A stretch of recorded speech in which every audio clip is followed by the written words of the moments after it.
this is annoying.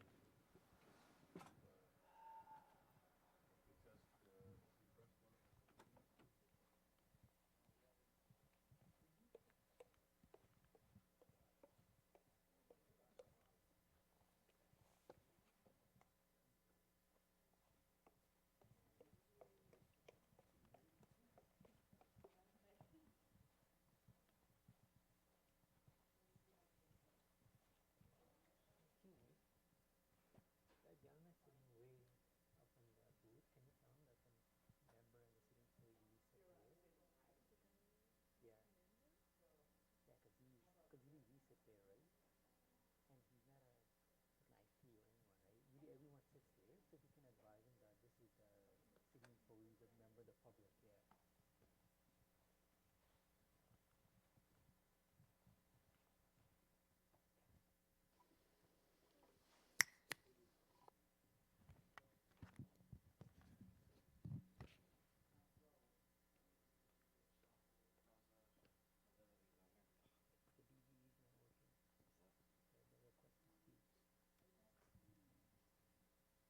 Yeah. Yeah. Yeah. Yeah.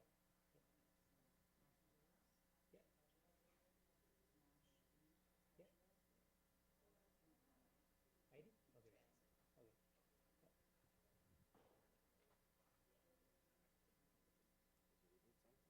Yeah, we read you, but I think something else is going on. Are you kidding me? He was working fine on Friday. Yeah.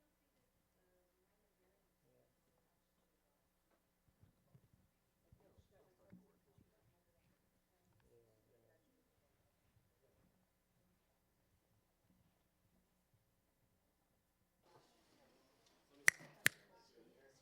Yeah. Check 1 2.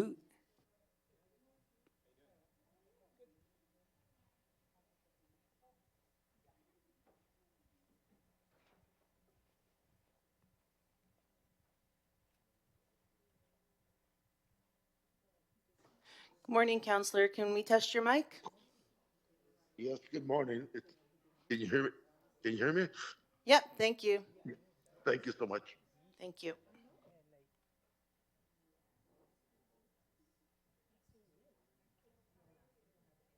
yeah, because reset there, so we're gonna see like anyway.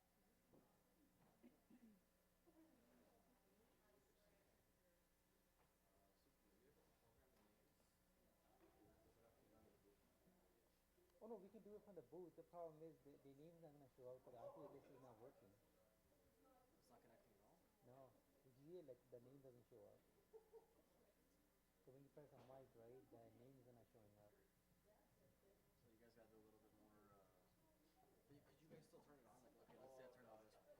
We can still turn it on from here. Yeah, see, like it turns on. It's just they won't see it, like who's on the list. Yeah, because they don't know who's gonna be first, second, third, and fourth. Yeah, I know. Yeah, the request to speak is not working at the moment, so they don't know who's gonna be on the list, which is a bit of a problem. Because Tony's not picking up phone, Etel's not picking up their phone either. I'm gonna have to let Jen know. Jen's on the line. What's wrong?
Suki, can you push one of the request to speaks, please? Suki. Suki, can you push a request to speak button? Mike, please.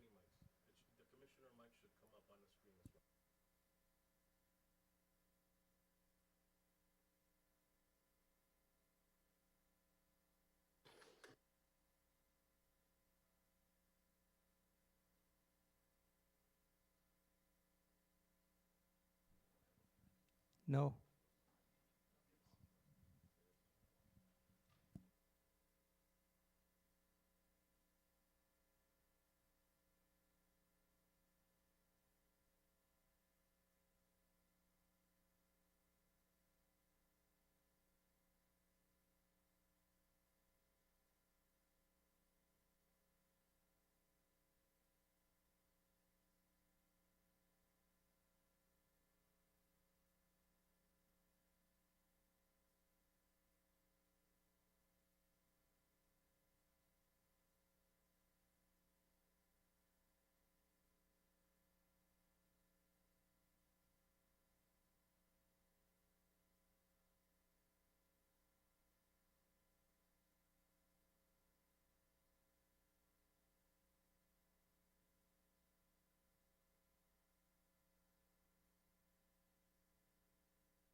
Good morning, Counselor Tour. Can we test your mic? Hi, good morning. Good morning. Thank you.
Good morning, Counselor Singh. Can we test your mic?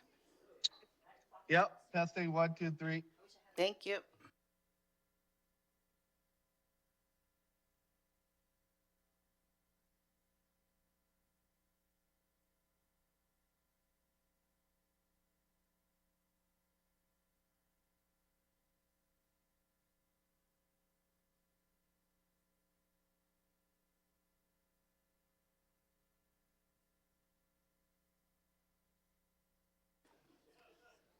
Yeah, we're good.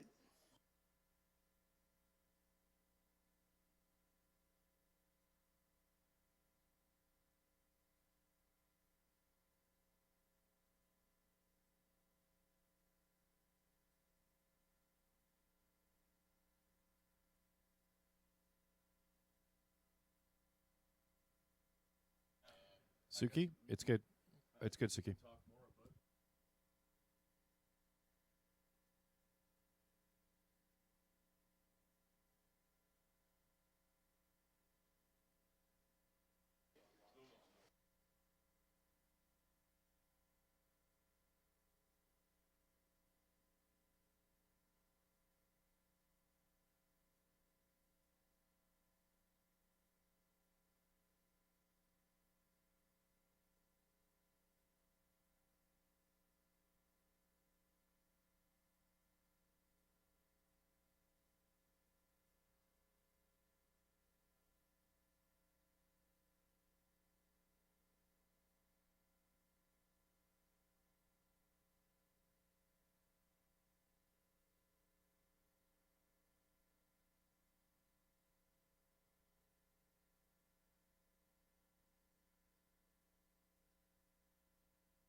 Good morning, and welcome to the special City Council meeting called for the consideration of the Mayor's 2026 budget.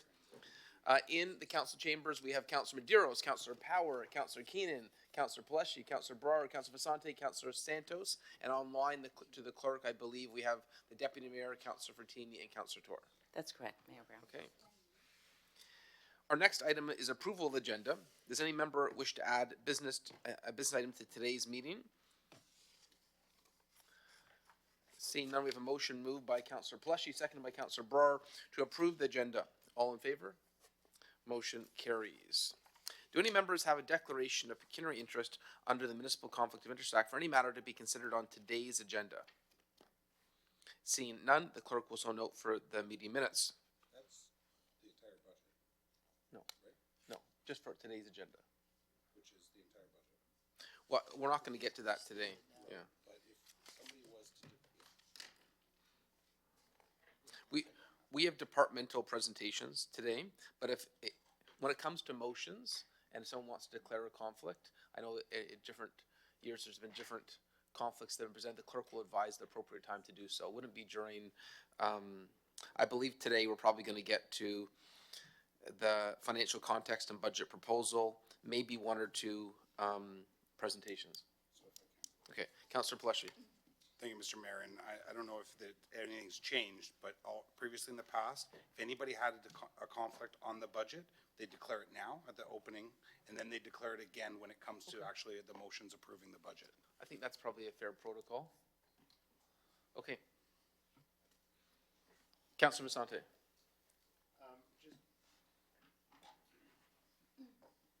Thank you very much, Mr. Mayor. I would just ask, just for the benefit of the public who are here and who may be watching our meeting, if the clerk could just give us a very top-level summary of how the city defines a conflict of interest.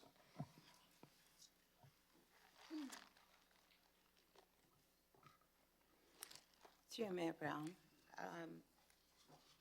the Municipal Conflict of Interest Act provides that if a member has a conflict of interest, pecuniary or otherwise, that they need to declare so. Not just that there is a conflict, but the nature of the conflict, to be clear, and they provide that in writing, and it becomes part of the permanent record. So if there's an opportunity to personally gain or lose from a decision, that would be a pecuniary conflict. Councillor Fertini. Yes, good morning, and, yeah, I have, I'm gonna declare conflict as my daughter works for bylaw, but I remember when we did the first budget under PFA, he said I did not, there's no voting. It's the mayor's budget, I did not have to declare a conflict. But if I have to, I will declare a conflict. That's true too. Good point. It's your budget. Under, she's under with bylaw. Okay. So, Councillor Fertini, we'll let you know if there's something specific to legislative services Yep. that reflects the bylaw budget. Okay, thank you. Thank you. On that note, I will also declare a conflict on the BA budget. My wife owns property in the downtown. And I've already spoken to Councillor Vasante, who will assume the chair during the BIA presentation and ratification. Are there any other conflicts that anyone wants to flag before the start of the budget presentation? Seeing none, the clerk will so note for the meeting minutes. So everyone should have the order of the day. Does everyone have this? No? Okay.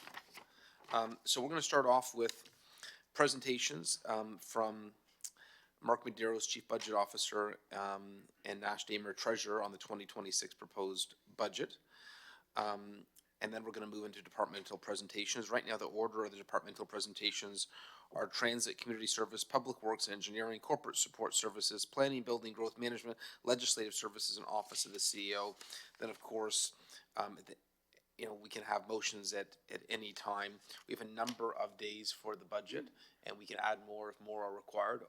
There's no, I was about to say there's no time limit. There is one time limit.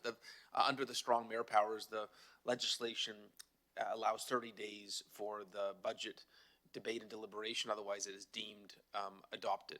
But within that 30 days, we can schedule as many meetings as warranted and needed to make sure that every question is considered. A few things I'll say at the outset. Although this is a strong mayor budget, I really believe that the more ideas and perspectives and review of a budget, the stronger the budget's going to be. And as in past years, I welcome motions and suggestions from members of the council how we can make this stronger. I know last year there was a number of motions we incorporated into the budget, and I believe it made it a stronger budget for our city. This year, the overall theme was affordability. We know that taxpayers are struggling. The consequence of tariffs have hit us in Brampton. You look at those auto workers working for Stellantis or companies, that no longer have the same volume of business. We feel that pain here, and it's been compounded by inflationary pressures in recent years. You know, we're going to have these coffee chats across the city. We already had the first one last night in Wards 1 and 5, where we had a great turnout. Thank you to Councillor Vasante and Santos for putting that together. But what I heard at that first coffee chat was concerns around affordability. People struggling to pay their bills. And so this budget, we have attempted to be as lean as possible to make sure that the burden on taxpayers is as minimal as possible. Having said that, a lot of residents don't necessarily understand that the starting point for a budget is probably about a 5% increase. And so we've really had to dig in to get it down to 1.5. You know, we've explained this at the coffee chats. People say, how come you can't just be zero? Well, zero would be a massive cut. We have collective agreements that range from 3 to 5%. We've got our contribution to the hospital that is required to get that provincial 90% contribution. So there are financial pressures that we face. And so really to maintain the services from the year before, it's almost a baked in 5%. And so we had to really lean on commissioners and committee chairs to help us find those savings to make this a budget that was as affordable as possible for residents, at the same time maintaining the progress of our city. And I'm happy to report in this budget, not only do we have a 1.5% tax increase, among the lowest in the GTA, but we also have a record contribution to reserves, and we're continuing to make investments in the recreation amenities that we hold dearly in our city. And we're also not cutting corners. You know, in some cities, they will make massive payments from reserves to have a temporary decrease, but the following year is going to be a scary increase. We didn't take that approach, and I know there are other cities that have, which is a bit of a show to have one good year and it compounded the next year. There are some cities that have extra taxes. It could be a land transfer tax, a garbage tax, a parking pass you have to have in your street, all these different user fees. Our philosophy is that there's only one taxpayer, and if you hit them with different bills, they still have a totality of that cost. I know in Toronto this year, they've even added a luxury tax. There's all these new taxes being invented, and we're not going to play that game. We want to be transparent with residents of what the cost of running a city is, and do our best to make sure we run it efficiently, at the same time meeting the ambitions and aspirations of our residents. So with that preamble, I'm going to ask our budget Chief Budget Officer and our Treasurer to make the presentation on this year's budget for the financial context and budget proposal, and looking forward to having a healthy discussion with Council.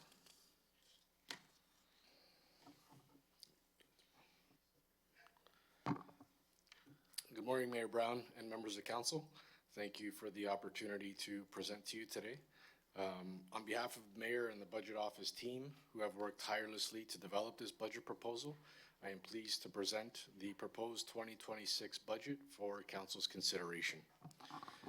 Before beginning the overview, I would like to sincerely thank members of Council, our CAO Marlon Caladine, department heads, directors, managers, supervisors, and all staff who were involved in putting this budget together.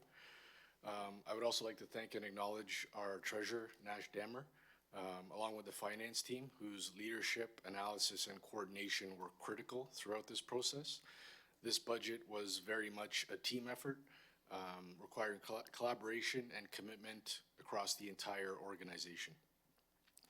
Today's presentation provides a high-level corporate overview covering both the operating and capital budgets and the overall tax levy impacts. Next slide, please. So I want to begin with public engagement, which for budget development, it is a continuous process.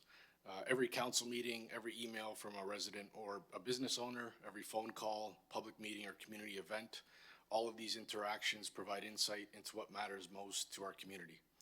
In other words, engagement never stops. When one budget cycle ends, the conversation and feedback immediately carry into the next budget year. We are always listening, always evaluating, and always looking for ways to improve.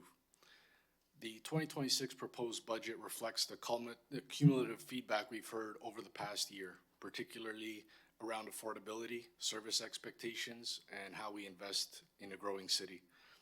This slide outlines the remaining opportunities for the public to engage in the 2026 process. These upcoming touch points ensure that residents can continue to provide input right up to final budget approval. And this ongoing engagement is foundational for the budget you're reviewing today. Next slide, please. So affordability continues, as the mayor mentioned, affordability continues to be the single most important consideration in developing the 2026 budget. Residents and businesses have been very clear. The cost of living remains high, inflation has been persistent, and the cumulative pressure is real. In response, staff took a disciplined approach to spending across every department, conducting a comprehensive line-by-line review to identify efficiencies, reduce or defer non-essential costs, and realign resources to protect frontline service delivery. This focus on affordability also extended to the capital budget. Each capital project request was carefully reviewed through the lens of project readiness. We prioritize projects that are fully scoped, planned, and ready to be delivered to ensure we are allocating resources responsibly and putting the financial resources we have to work immediately for residents and businesses. As a result, the 2026 proposed budget maintains service levels and keeps the city's tax increase at 1.5% for the average residential tax bill, one of the lowest in the GTA. Next slide, please. This slide reinforces Brampton's long-standing commitment to affordability. When we look at our tax increases over the past 7 years, Brampton has consistently delivered among the lowest tax increases compared to our municipal peers. This demonstrates not only our responsiveness to what we hear from residents and businesses, but also a culture within the organization of doing more with less. Consistently keeping tax increases low is the result of sustained discipline, prudent financial management, and a deliberate approach to budgeting year after year. Next slide, please.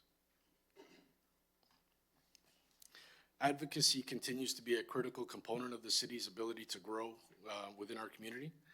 This slide demonstrates council's tremendous role that's been played in elevating Brampton's needs at the federal and provincial level.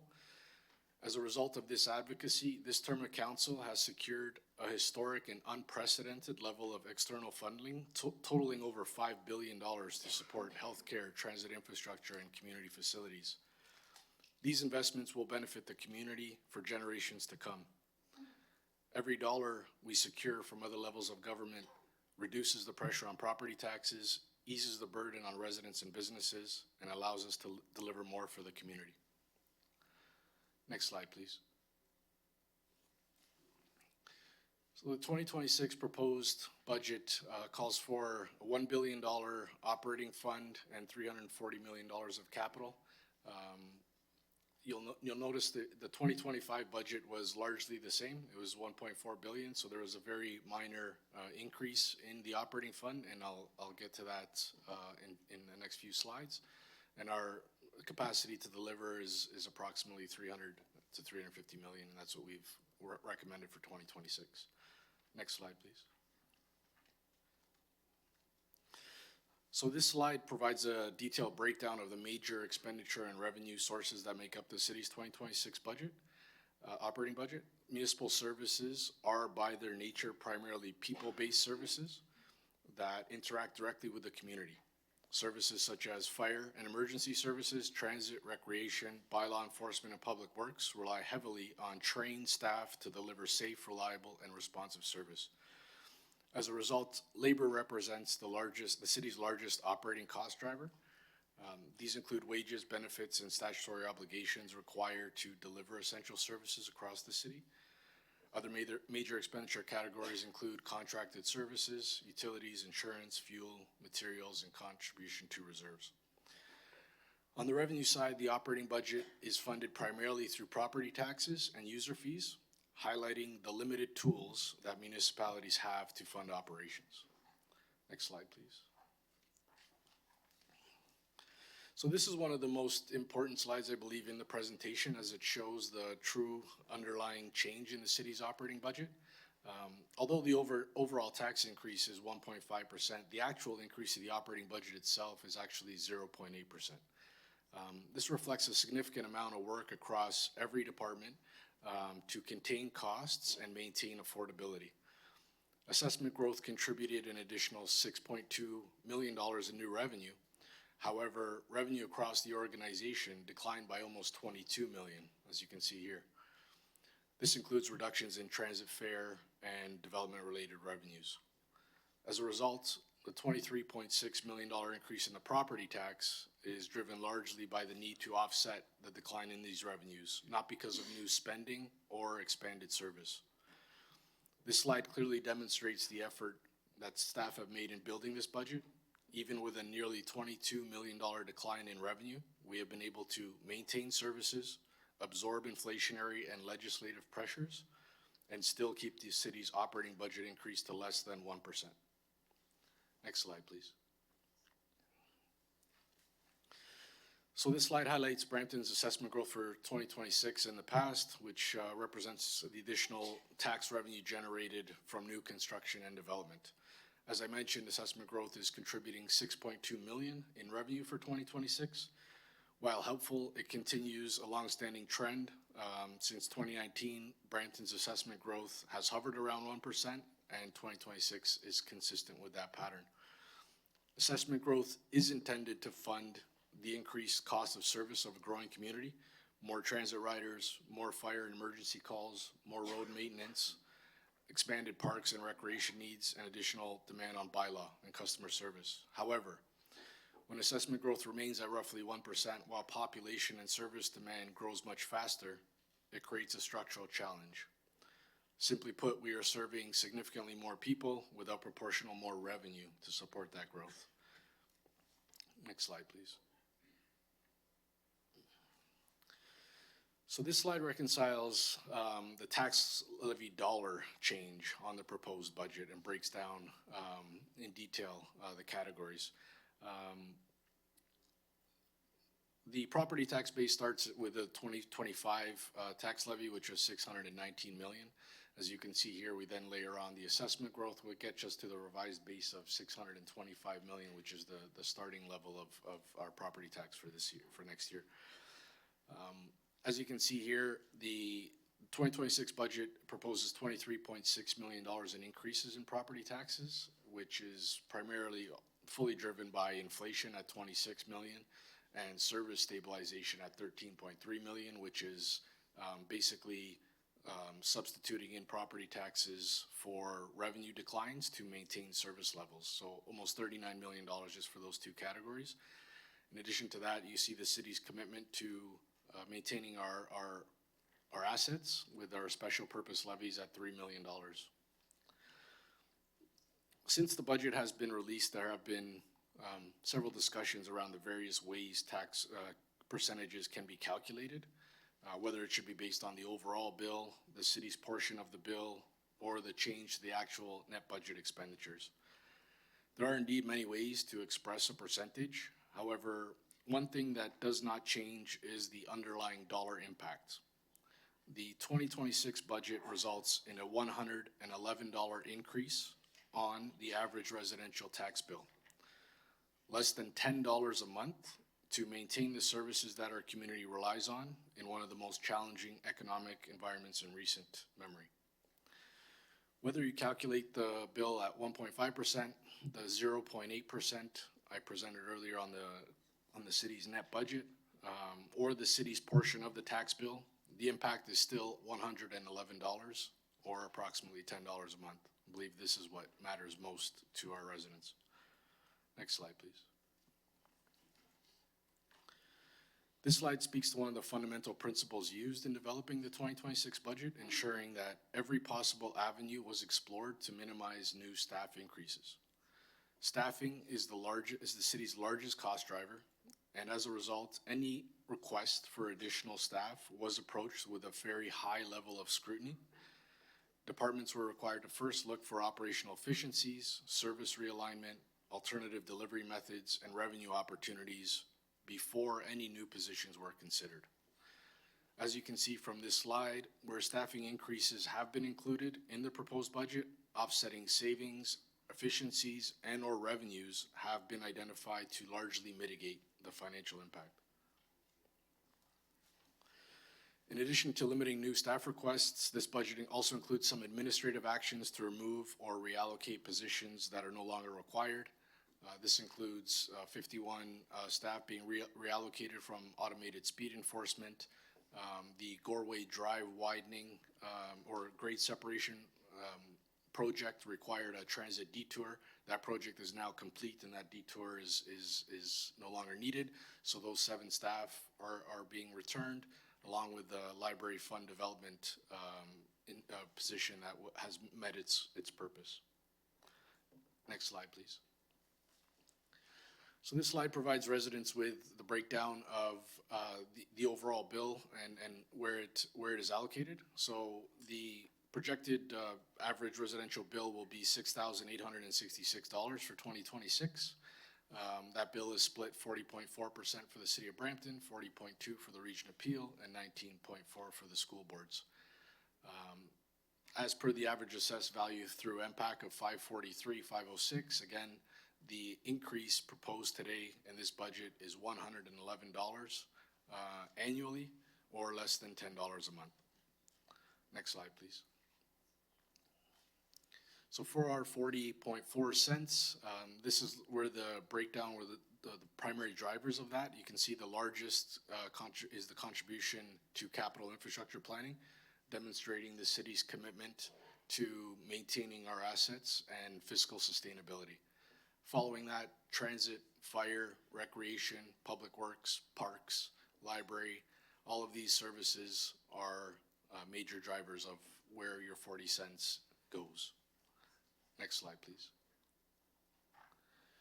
The 2026 capital budget calls for $340 million. You can see here that transit is the largest component at $42 million. There's approximately $120 million of new buses in 2026, followed by public works and engineering, planning, community services, and we'll get into some details of those projects in the following slides. Next slide, please. For the 5-year capital program, the city is calling for, this proposed budget calls for $2 billion. Again, transit being 48% or almost $1 billion of that. This 5-year plan has almost $700 million in new buses and electrification of the fleet. This is one of the largest investment in this 5-year program by far, and demonstrates the city's commitment to electrifying the fleet and providing excellent transit service. Next slide, please. As I mentioned, and the mayor mentioned earlier, there's, again, record contributions to reserves, and this is critically important to ensure that the city is able to, year after year, maintain our existing assets and be fiscally responsible. Next slide, please.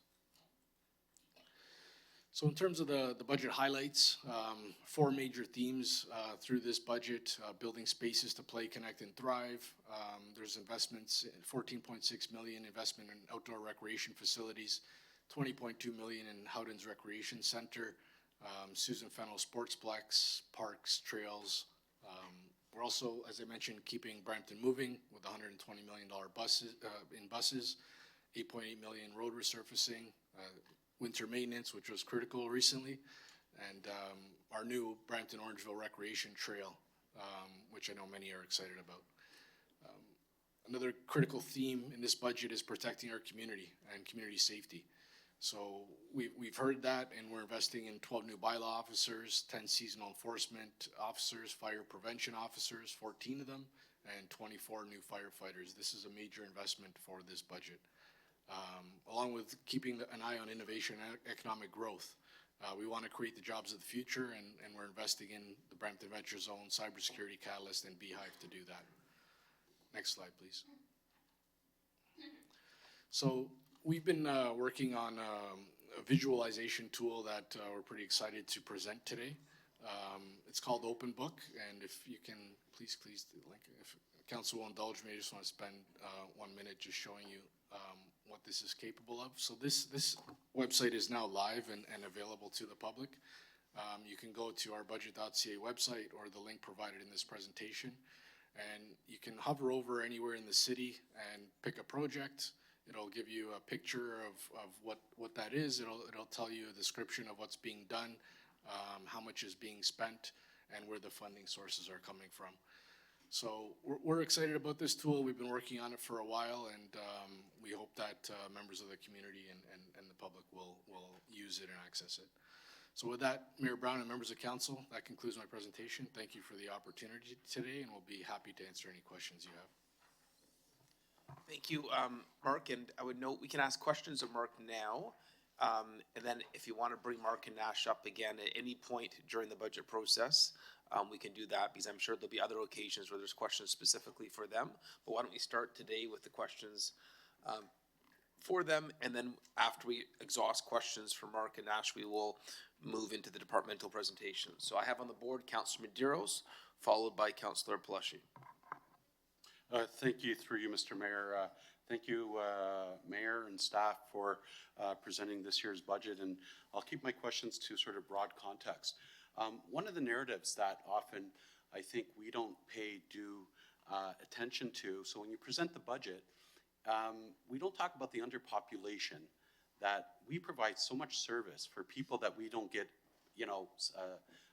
funding for, and that impact our services, yet, so it's almost like if you can just give a sort of a broad context, because I always think that's a challenge that our municipalities face that sometimes go underappreciated, is that when we talk about service, we don't turn away people who are not official or not in the census, who are, and that's having a real impact in a community like Brampton on our rec services, on our staffing, on everything. And I think that's sort of a narrative that we know about it, we talk about it internally, but just to provide that context, because I think that's really a reflection on great work that staff are doing, trying to juggle, census official numbers, trying to work with our other jurisdictions, federal and provincially, and at the same time, we're trying to address this crunch, this underreported population, which probably is more acute in Brampton than any other community. So maybe, Mark, if you can just talk about how do you guys go through that exercise to try to sort of reflect that?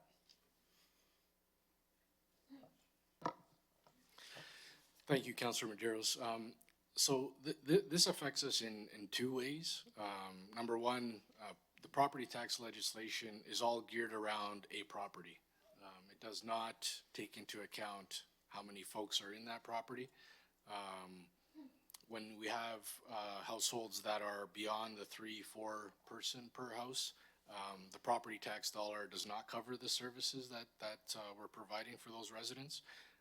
We have, advocated for this and talked to other levels of government, and as of yet, there is no avenue for the city to charge households for the extra residents.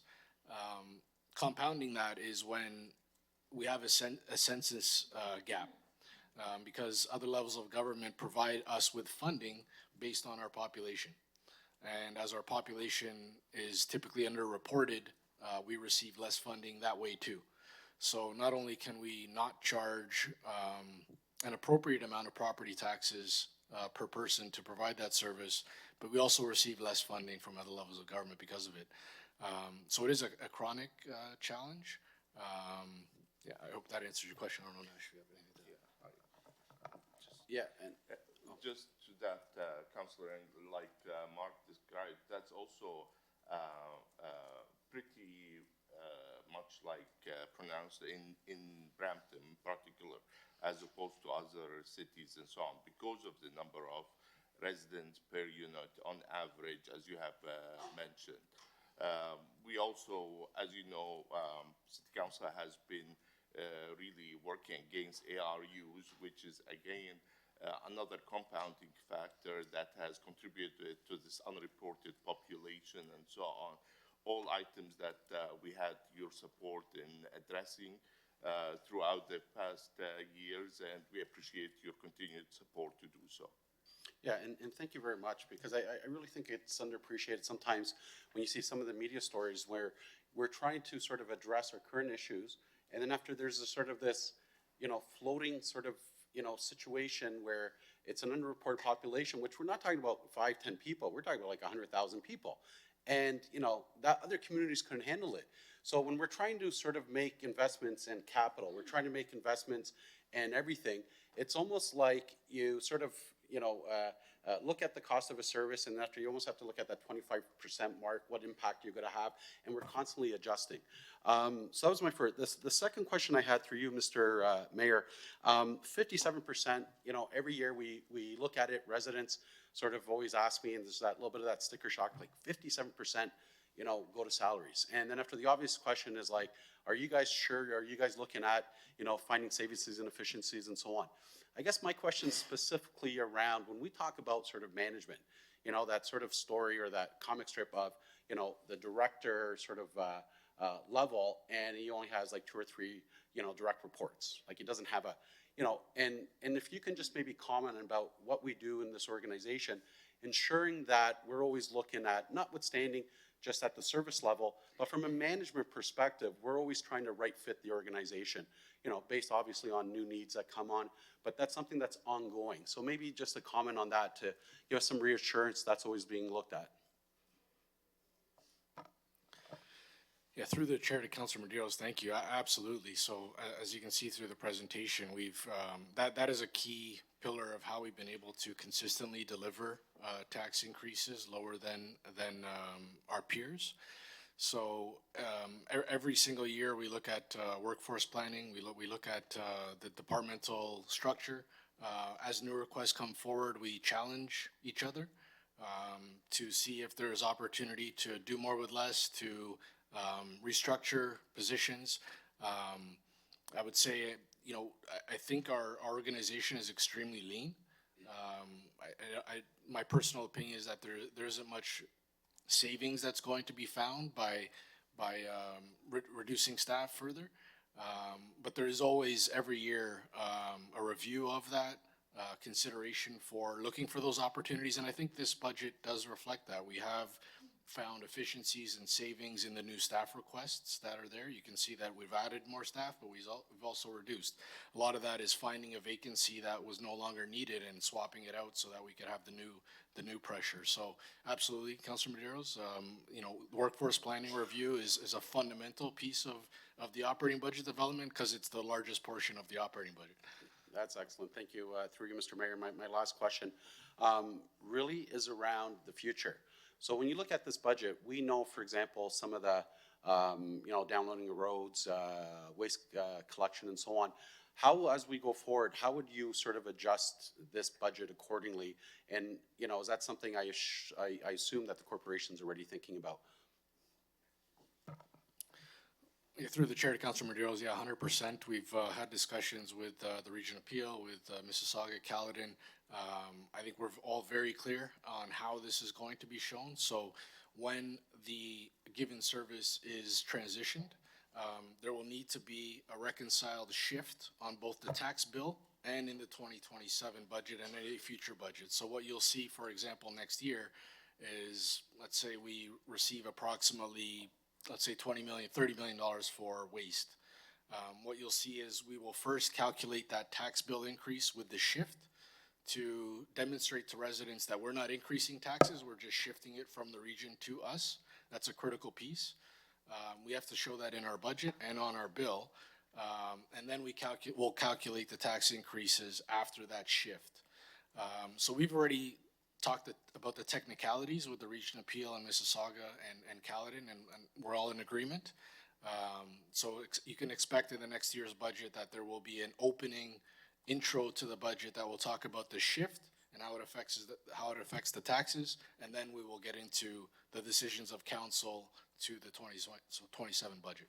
Thank you very much, and I just want to put it back to the mayor. I found this year's budget binder, everything very helpful, the process excellent, and thank you to staff for all the fine work. Thank you. Thank you, Councilor Medeiros. Councilor Pelletier. Thank you, Mr. Mayor. Thanks, Mark, for the presentation. Mark, just to start, can I get the amount of reserves that we have currently. I know on page 56 here and 57, it does have some reserves, but I think there's a lot more out there. There are some missing from here, so I assume that this isn't the full list. Can I get the amount in every reserve? And then can I get more of a description as to, I see the reserve fund description, but can I get a little bit further detail into each description of the reserve? Through the chair to Councillor Pleshy, absolutely, we can send you that. The budget book, page 116 and 117, under city funds and reserves, it's section 5. It lists out all of the reserves. It shows previous year balances and where the year-end projection is for 2025. Currently, the city is projecting that we ended December, and this is Q3 numbers, that we're ending the year with a $165 million balance. Largest portion of that, $143 million, is operating funds to stabilize the business, whereas $21 million is for the capital fund after commitments. Then the Reserve 93 building rate stabilization, is that building department? Through the chair, correct. That's through the Building Act, that any revenues over and above go into that reserve for the chief building officer to manage. That's correct. Okay. Okay, and then, so back to the page 57 then, for the reserve fund description. Can I get a further breakdown of the reserve descriptions? And if there's, and dollar amounts that are earmarked for 2026 out of that reserve? Okay, thank you, Councillor. Yeah, we'll put that together. Thanks, Mark. Thank you. Those are my questions. Thank you. Councillor Santos. Thank you so much, through you, Mr. Mayor. A couple of things. The first one is in build up to what Councillor Medeiros was sharing. Thanks for bringing up the underreported population that the property taxpayers have to bear the brunt of. And I just want to share, I don't know if we have the advocacy numbers on one of the slides, and the work that since 2018 we have done to try to advocate aggressively for various projects that that Brampton has been needing for decades. And while it's we appreciate the support from the various orders of government, at the end of the day, at FCM, at AMO, we continue to advocate because of that moving target with respect to the population. For example, with the international students coming in and then leaving, and we're always reacting to fluctuations in population, asylum claimants, etc. And so I want to point this out because to the government relations team, Chris Ethier, Marlon's team, and our work visiting Ottawa and aggressively having a relationship with our local MPPs and MPs, that is a huge win for us for the past couple of terms of council. So, Councillor Medeiros, thank you for bringing that up. We still have a lot of work to do because the pressures are real. My second question is on the commercial tax rate. So I know that we have shared publicly and have taken the perspective in terms of the numbers for property taxpayers for residents. So Mark, if you could just explain and elaborate on what that commercial tax rate is, just to answer some of the questions from the business community. Thank you, Councillor Santos, through the chair. So we took that feedback from the economic or the business roundtable. We have been having discussions internally. We are working on a methodology to be able to calculate commercial industrial tax rates. We don't have that at the moment, but we can commit that we will absolutely have that for next year. I don't know, Nash. Yeah. So, Councillor, through the Mayor, Councillor, we of course have the rates for commercial and so on. We just are looking at how other municipalities are reporting the same figures. Not all of them do, and we're trying to be something present something that's more consistent with everybody else to be comparable on that side. And that's what we will be bringing next year, as Mark mentioned. Yep. Councillor Plushy. Thank you, Mr. Mayor. Just going back to the reserves and the infrastructure levy and the transit levy, and what are those amounts to date are going forward on the 2026 budget?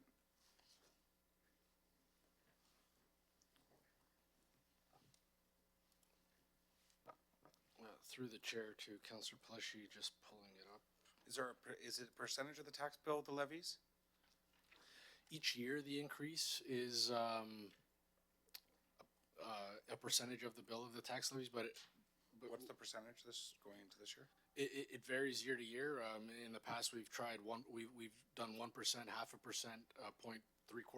It depends on how much. But if you give me 1 second, I can find the contributions to and from reserves.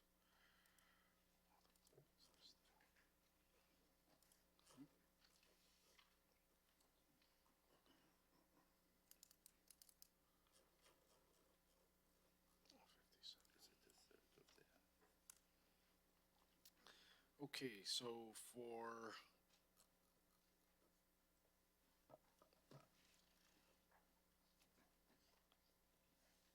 sorry, Councillor. So for the infrastructure levy reserve, the 2026 budget calls for 93.947. So it's on page 57. So basically $94 million. There's an increase of $2 million for the infrastructure levy. Increase of 2 million from 2025? From 2025, correct. It was 91.8, now it's 93.9. The transit levy, last year was 18.7. That is growing to 19.7, so a $1 million increase, so, yeah. 19.7, that's $1 million increase. Okay, and what's the percentage on the tax bill?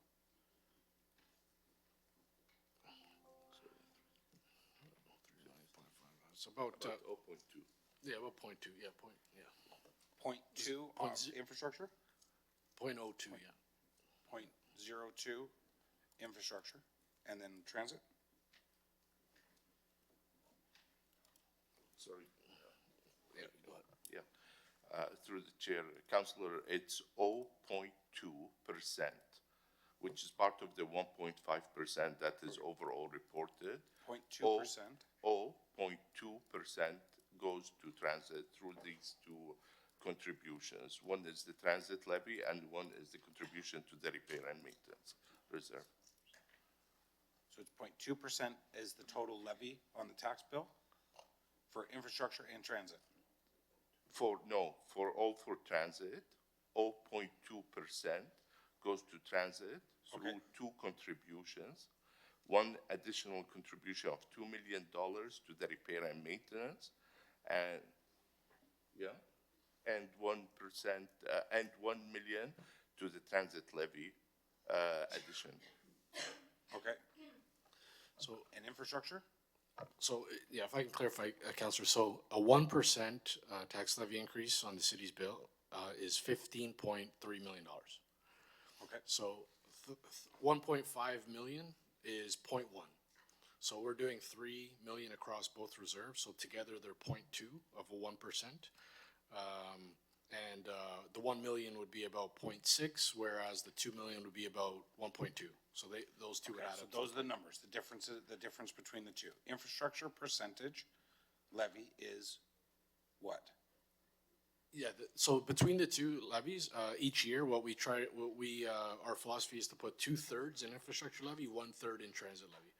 So 2/3 infrastructure, 1/3 correct. transit. So if we're going to increase $100, we'll put $66 into infrastructure, 33 into transit levy. That's the proportion, yeah. Okay, and then going back to that other page that you told me about the reserves, where it says those are the 2025 reserves contributions to dates, where does it say what the increase in each reserves are for 2026? Because I didn't see it on that page.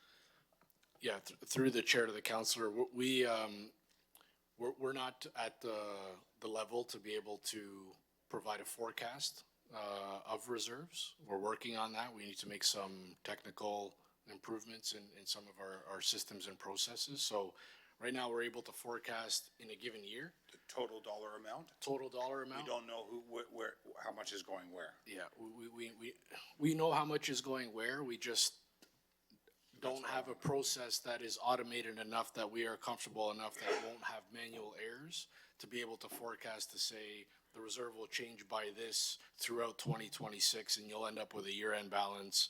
No, I'm asking for just the contributions Oh, yeah, oh, Yeah. sorry, yeah, we have for, that. That's for on page 2026. 56, 57, page 57.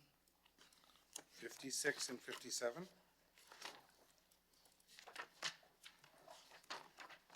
This goes to the, Yes. so are these the only ones that we are contributing to? Correct. We're not contributing to any of the other ones that were on that other page. No, yeah. These are all the contributions to and from reserves, so 56 But is. building would have contributions. Building isn't in this one. I didn't see the building department. So on page 56. Yep. The building, the Reserve 93 is there, the 2026 budget is, Building rate stabilization, got it, okay. Yeah, yeah. Now I understand. So but these are the only ones that we're contributing to in this budget, none of the other ones. Okay, even if we have surpluses or anything like that, it's not going there. oh, yeah, definitely, Counselor. So as the year progresses, these are our budgeted amounts. The building rate stabilization will not be that number. It'll be whatever. Whatever it is. happen- Yeah, This is an educated guess, 100%. But just to confirm, any of the other reserves don't get any money. So, through the chair, Councilor, not all of the reserves are meant for continuous adding funds. Right, to. yeah. Some of them are clearing reserves, so we receive amounts, we clear them Yes, out, and absolutely. so on. So, but these are the ones that we're budgeted and we are forecasting that we will be. Okay, none of the other ones. yeah, through the chair, if I can add, these two pages, the contributions to and from, when the council approves the budget, this is the authority of staff to charge to and from. Staff cannot, charge money to a different reserve without council approval. Right. So these are all of the numbers. If there is a different reserve that requires a contribution to or from, staff will come back to council. Perfect. Thanks, Mark. Thank you, Mr. Mayor.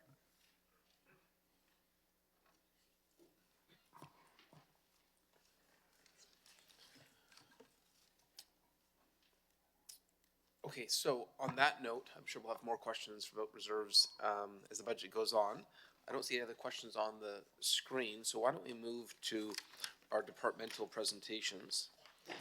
And I just need a motion to receive Councilor Medeiros' Councilor Mark Medeiros' presentation. Moved by Councilor Medeiros, seconded by Councilor Power. All those in favor? Motion carries. So departmental presentations, which is item 4.2. And on our schedule, the first one up is transit, which was the most challenging of the departmental presentations this year. So Heidi, you're up first. Thank you, Mayor. Thank you. Good morning, Mayor, members of council, and thank you for everyone attending today.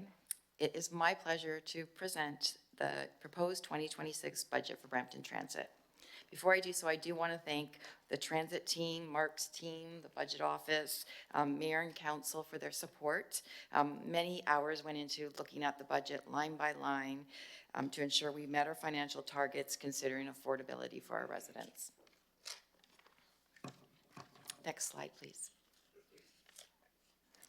So as you know, Brampton Transit is the city's primary public transit system, and our goal is to provide safe and efficient and reliable service that our residents rely upon. Next slide, please. The primary goal of our budget for 2026 is to stabilize transit service to match Brampton's ridership. We need to acquire electric buses for future service needs while aligning with the city's long-term sustainability objectives. We need to maintain our assets in good repair, and we need to continue to advance projects that support council's corporate strategic plan priorities. And all in all that, and all the money that it takes, we need to secure funding, and that's where the advocacy piece comes as well.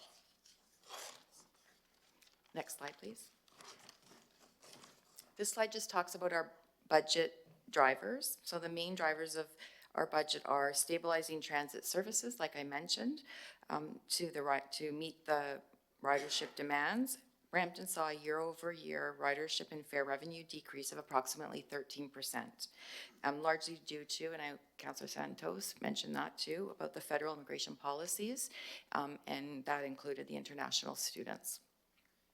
We have staffing costs associated with the recently signed collective agreement for ATU, Local 1573, and then of course increased vehicle repairs, maintenance costs due to the current economic trade environment. On the capital side, we are purchasing electric buses so that we can prepare for our future. The refurbishment of our current fleet is also required to achieve bus life that is safe and reliable for our customers. And then all of our capital plan is dependent on our continued external funding from federal and provincial government. Next slide, please.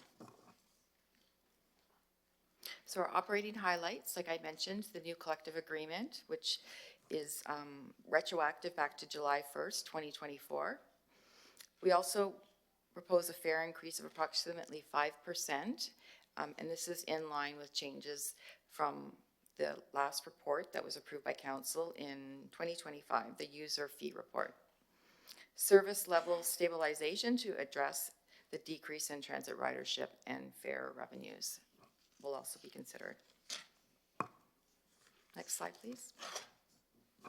This really just gives you a high-level overview of the operating pressures, the things that I just mentioned, and the offsets that make up the Transit's 15.2 operating budget increase for 2026. Next slide, please. This looks like a very busy slide, but it is a high-level breakdown of Transit's proposed 2026 operating expenditures and revenue sources. So you can see on the left that salary, I think this was mentioned before, makes up a significant portion of our operating budget, and then followed by utilities and fuel, and then repairs and maintenance. And then you can see the revenue sources on the right, our fares, user fees, service charges, grants and subsidies, and property taxes. Next slide, please. So moving on to the capital side of the budget, the highlights are that we are purchasing 44 battery electric buses, and these buses won't come until 27-28, but we need to plan for the future. We're investing in state of good repair, primarily for bus refurbishments and infrastructure and asset replacement. We need to keep our fleet in order. And we need to invest in priority transit projects subject to, I didn't mention before, external funding and development charges. Next slide, please. This slide provides a high-level breakdown of the funding sources that support Transit's 2026 capital budget. As you can see, Transit is supporting nearly 80% of its 2026 capital program through external funding, financing, and the remainder would be funded through the transit levy and development charges.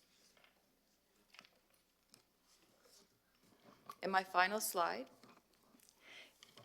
is highlighting key projects that transit staff continue to work on, support or advocate for funding for. Also that they're required to advance so that the cities can meet their corporate strategic plan objectives, including transit and connectivity and environmental resiliency and sustainability. And these are the these are the projects we're advocating for funds for. It's your Queen Street BRT, transit electrification, Zoom. We always want to improve our Zoom, higher order transit. And then supporting Metrolinx on the Hazel-McCallion line, the 7-day all-day go. And we've already secured funds for the light rail extension and the transit facility base build and downtown transit hub. And thank you for your time, this opportunity, and we have the entire team here to answer any questions you may have. I see Councillor Pleshy on the board and Councillor Power. Thank you, Mr. Mayor. Thanks, Heidi. for the presentation. On page 558 of the budget, and I think this goes through to also some of the other departments, the indicator in the total bus fleet, it says 2025 estimate 543. Why is that an estimate? I'm just, through the chair, I'm just pulling it up.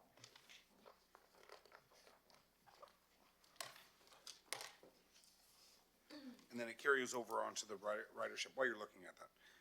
The transit ridership, we have a 38.0 million transit ridership in 2025, but it's an estimate. Why are those estimates? Why aren't they actuals? The actual for 2024 is 43.6 million, but then it says 2025 estimate 38 million. 2026 projected 36 million. Ridership, we estimate it to continue to go down.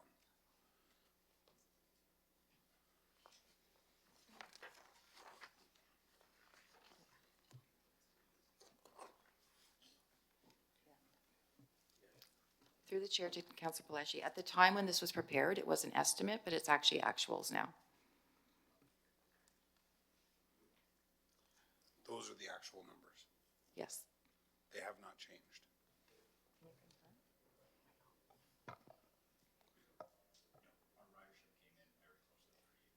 Close enough. Okay.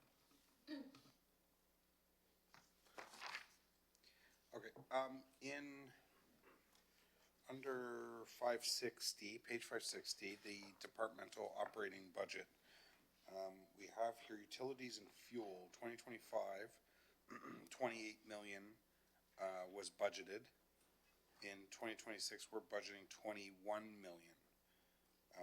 We're budgeting less fuel, but then we have a higher tax carbon credit on page, what is the first page? Our provincial gas tax is a much higher budgeted amount for 2026.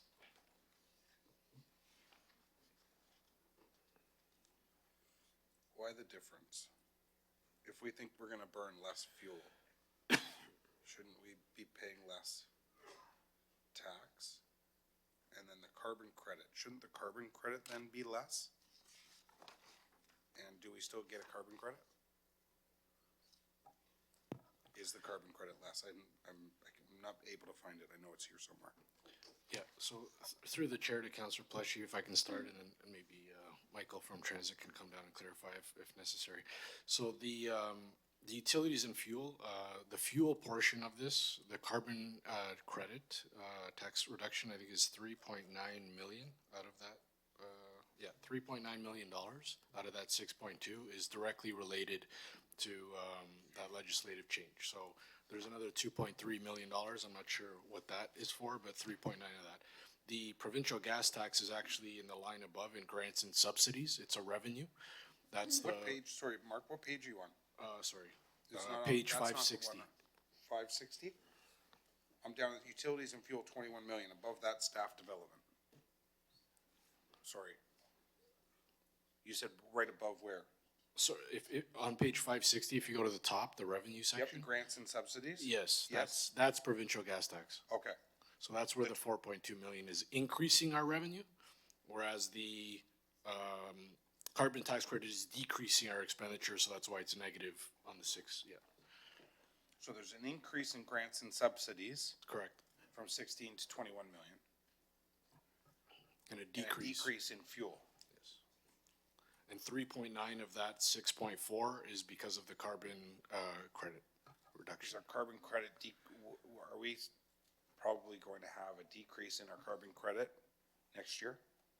It's already happened. Oh, yeah, that's right. So through the chair, just to clarify on the fuel expenses, the decrease in the amount that we're budgeting for fuel is attributable to the removal of the consumer carbon tax, which occurred in 2025. That removal of the carbon tax reduced our fuel rate by approximately 20 cents per liter, which has resulted, as Mark mentioned, in the approximately $4 million reduction in our fuel expenses. Okay. That reduction does not impact our allocation for provincial gas tax that we receive as a revenue source for transit. Okay.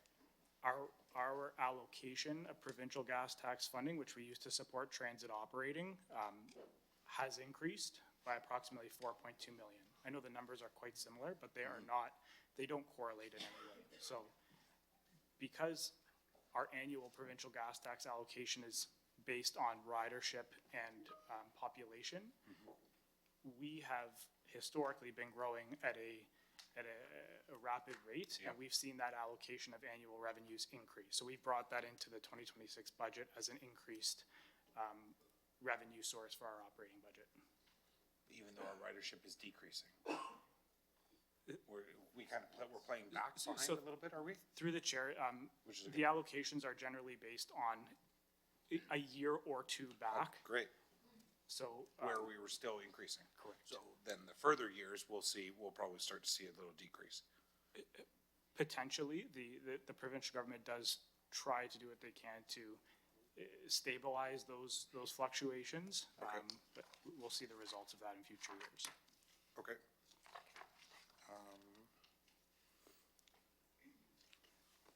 The bus purchases for, in page 565, under the 2026 capital budget, bus purchases, 90 million for 2026.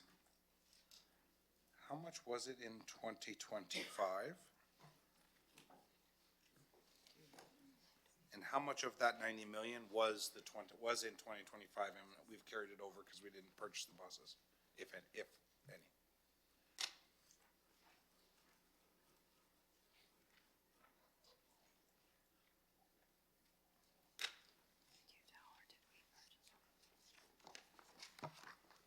So, through the chair to Councillor Paleshi, the 2025 budget had a 2026 projected budget of $58 million for bus purchases, so that's up to 90. There is no portion of that 90 that is related to previous money. Yeah. Okay, so we were thinking it was gonna be X number of dollars for 2026. How much dollars was it in 2025? Oh, so 2025 budget was 55.3 million, I'm not sure. Yeah, go. 55.3 for bus purchases, right? So we're going up to 90 million for 2026. So explain that to me, how I'm able to explain that to residents, that our ridership is decreasing, but we're going to be purchasing more buses. We're also putting more money in the refurbishing of some older buses.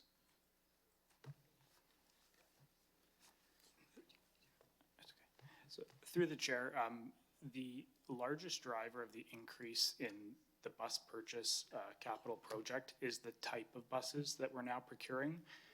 In past years, we weren't at the point in our electrification program where we could start to budget for zero-emission buses. We typically budgeted for diesel and hybrid buses. Now that we're further along, and largely due to the fact that the funding sources federally are supporting electric buses, we have pivoted in the capital program to reflect all electric buses from 2026 to 2030.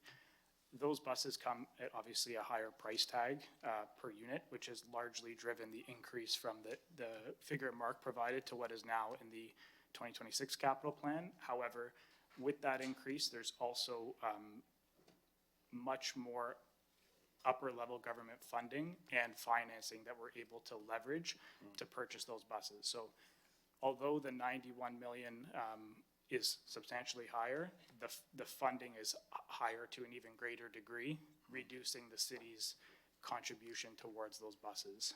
Okay, and that's excellent that we're able to capitalize on the other funding that's available. In terms of these buses that we're bringing on board, what other infrastructure and how much of that in dollars are we putting into those lines? So like when I look at, is it the Sandalwood line where it has the charging stations at Mount Pleasant, and there's charging stations, I think, at Conestoga, and then there's charging. Are we putting other charging stations for these buses that are coming in in other locations, or are these buses running those routes that already have the charging stations exist?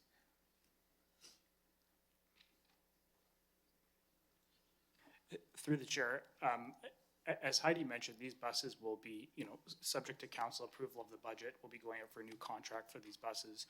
They aren't anticipated to be in the fleet until late 2027. In that time, we'll be continuing to progress the work we're doing on energy as a service and further refining the details on exactly which routes these buses would go on and how they would be charged, whether it's on the street, like some of our buses through the first electric buses through our trial, or potentially in the facility. So those finer details are yet to be worked out, but certainly they will be before the buses have arrived and are in service. When do we think those details will be worked out? And will you be coming back for a budget amendment then in 2026 for? So we're looking at 2027, 2028 before those details are, but we have to come back to council for approval on that. On the infrastructure, the buses you don't have to. Yeah, so Nash had mentioned to explain the lag in delivery on the buses. So we do need to order these buses, 100%. 18 months to 2 years in advance. For sure. To your point though, as the buses are arriving, we need to ensure that sufficient infrastructure is in place. So, as we continue to progress or work towards energy as a service, and we know exactly what those charging requirements are and the costs associated with those, we would be bringing that back to council for full transparency of how that's going to take place. Okay, but no, as of right now, no plan yet. We've started work, at least, have we? For sure. For sure. Yeah. On the routes. Right? Okay. In this 2026 budget, is there a decrease in routes that we're servicing? Through the chair to Councillor Palashi, the goal is to maintain all of our networks, all of our routes. In order to account for the 13% reduction, we're going to look at everything. We're going to look at the entire system. We're going to make it more efficient. Where the ridership is lower, move that service to other areas. So it's like a complete review of our service to account for it. But the goal would be to maintain so customers aren't affected in those. Yeah. Okay. As for the higher order transit on Steeles, can you explain to me what that is? I've got Doug Rieke here, the expert, so I'm going to call him up.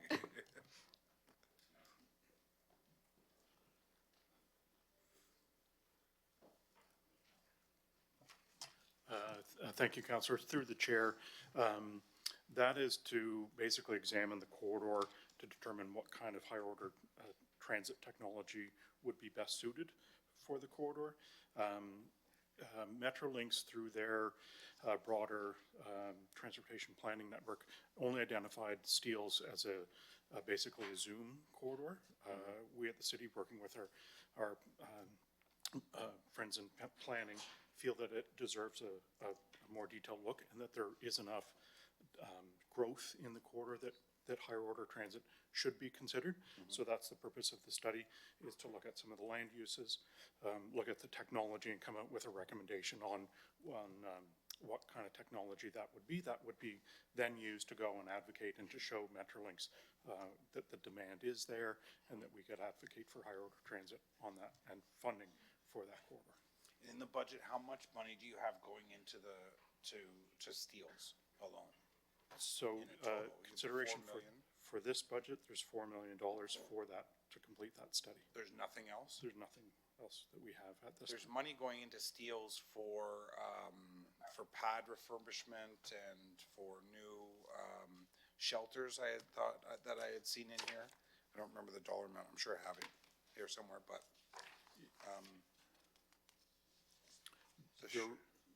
sorry, through the chair, there should be there is a shelter and pad program, budget, but it's all citywide. It's not just on the Steeles corridor.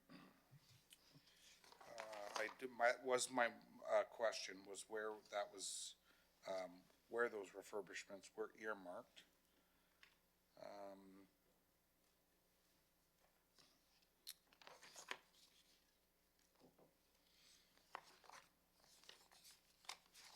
but we don't have, do we have right now currently, where those, on page 571, where it says, the future construction of the proposed fundings for shelters, pads, and stops, 735,000. Do we know where those are going? Are those kind of what we need for the entire city, because of typically this is what happens? Yeah, through the chair, we run a kind of an annual program. We take all of the requests that we get.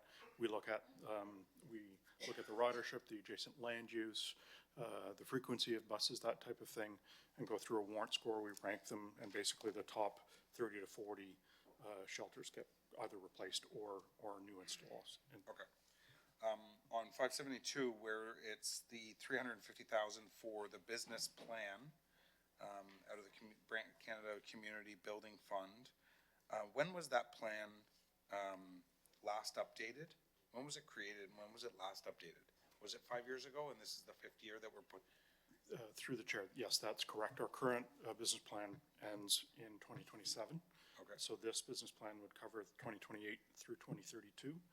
And again, just given some of the changing demand that we've seen through 2025, we also want to have that plan look at, these new, kind of the new reality, and adjust our plan even for 2027. So it's actually going to be a bit more than a 5-year plan. We'll use it to help come forward with our 2027 budget as well.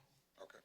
On the next one, the transit operations, the hardware and system enhancements to support the growing fleet, 7 million.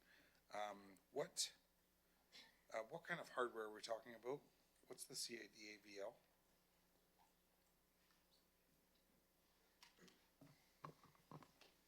Ivana can speak more about that.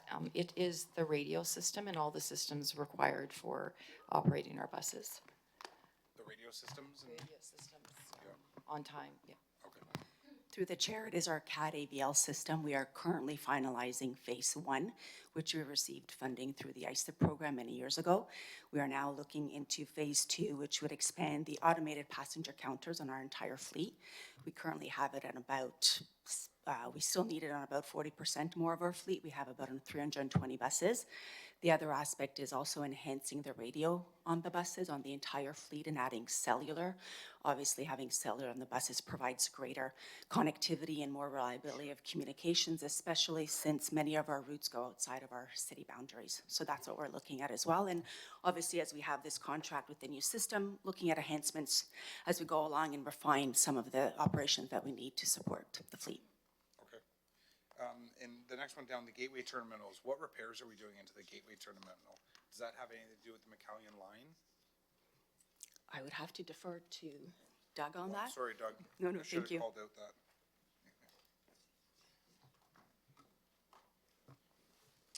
Thank you, Councillor. So through the chair, that initial is to look at, there does need to be some repairs done to basically the roadways within the terminal and on the bays on the outside. So this initial investment for next year is to look at what needs to be done and get the design work for that work to be done. We did a similar rehabilitation for the Bramalea terminal about 3 or 4 years ago. So this is something similar for this terminal as well. Okay, well, with the work that's currently being undertaken over there, aren't we, and the construction that's happening right out in front, why would more dollars be put into it, into a budget now to do any of the repairs when it's all being ripped out, essentially, probably? Yeah, through the chair, the work that is being done to support the LRT construction doesn't get, it just basically goes from curb to curb. It's not looking at the terminal itself and those bays that are on Main and on Steeles, and it's not looking at inside the terminal, that roadway that's inside the terminal, which actually requires more work than the bays on the outside of the road. And currently the roadway inside the terminal is deteriorating to a point that we need to. Correct. Through the chair, just based on the amount of bus movements that go through there, there's a lot of wear and tear that happens on that roadway, and it does require some rehabilitation over the next couple of years. Okay. My last question, all right, for transit was around, the people. How many hires did you have in 2025? And this is for all departments that I'll be asking this question. How many hires did you have for in 2025? How many of those were filled? And how many essentially weren't filled? So, and then how many hires are you asking for in 2026? How many of those will be supported by capital? And how many of those will be supported by tax operational? But some tax goes into capital too sometimes, right? A percentage. So through the chair, we can tell you for the 2026 budget, it's one position. It's in a payroll position that we're asking for. That's it. As far as 2025, can we get back to you on that? Can we give you? For sure. Yeah, it's been a busy year and just with everything going on. Absolutely. So How many we'll- was the ask in 2025? How many of those were filled? Correct, yeah, we And, will get and that. is there any carrying over? Yes, there's no carry, well, we're not hiring, so, and we're not asking for more positions, but we will get those calculations for you, for sure. Okay. Okay. I think that's it. Thank you, Councillor Pelletier. Do we have other questions for transit? Seeing none, thank you, Councillor Pelletier. We can move to the next presentation, which is community services.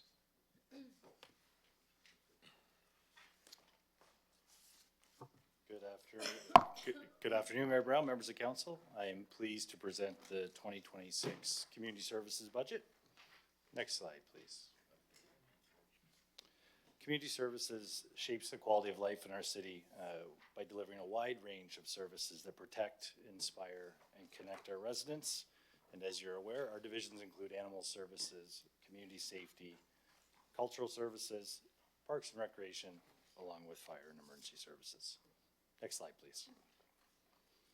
Our budget goals remain consistent year over year and leverage several strategies to deliver high-quality community services. For instance, we strive to enhance community safety through proactive, coordinated, and responsive services. We work to provide inclusive and reliable service experiences. We know quality public spaces are critical as we provide safe and vibrant parks, facilities, and community spaces.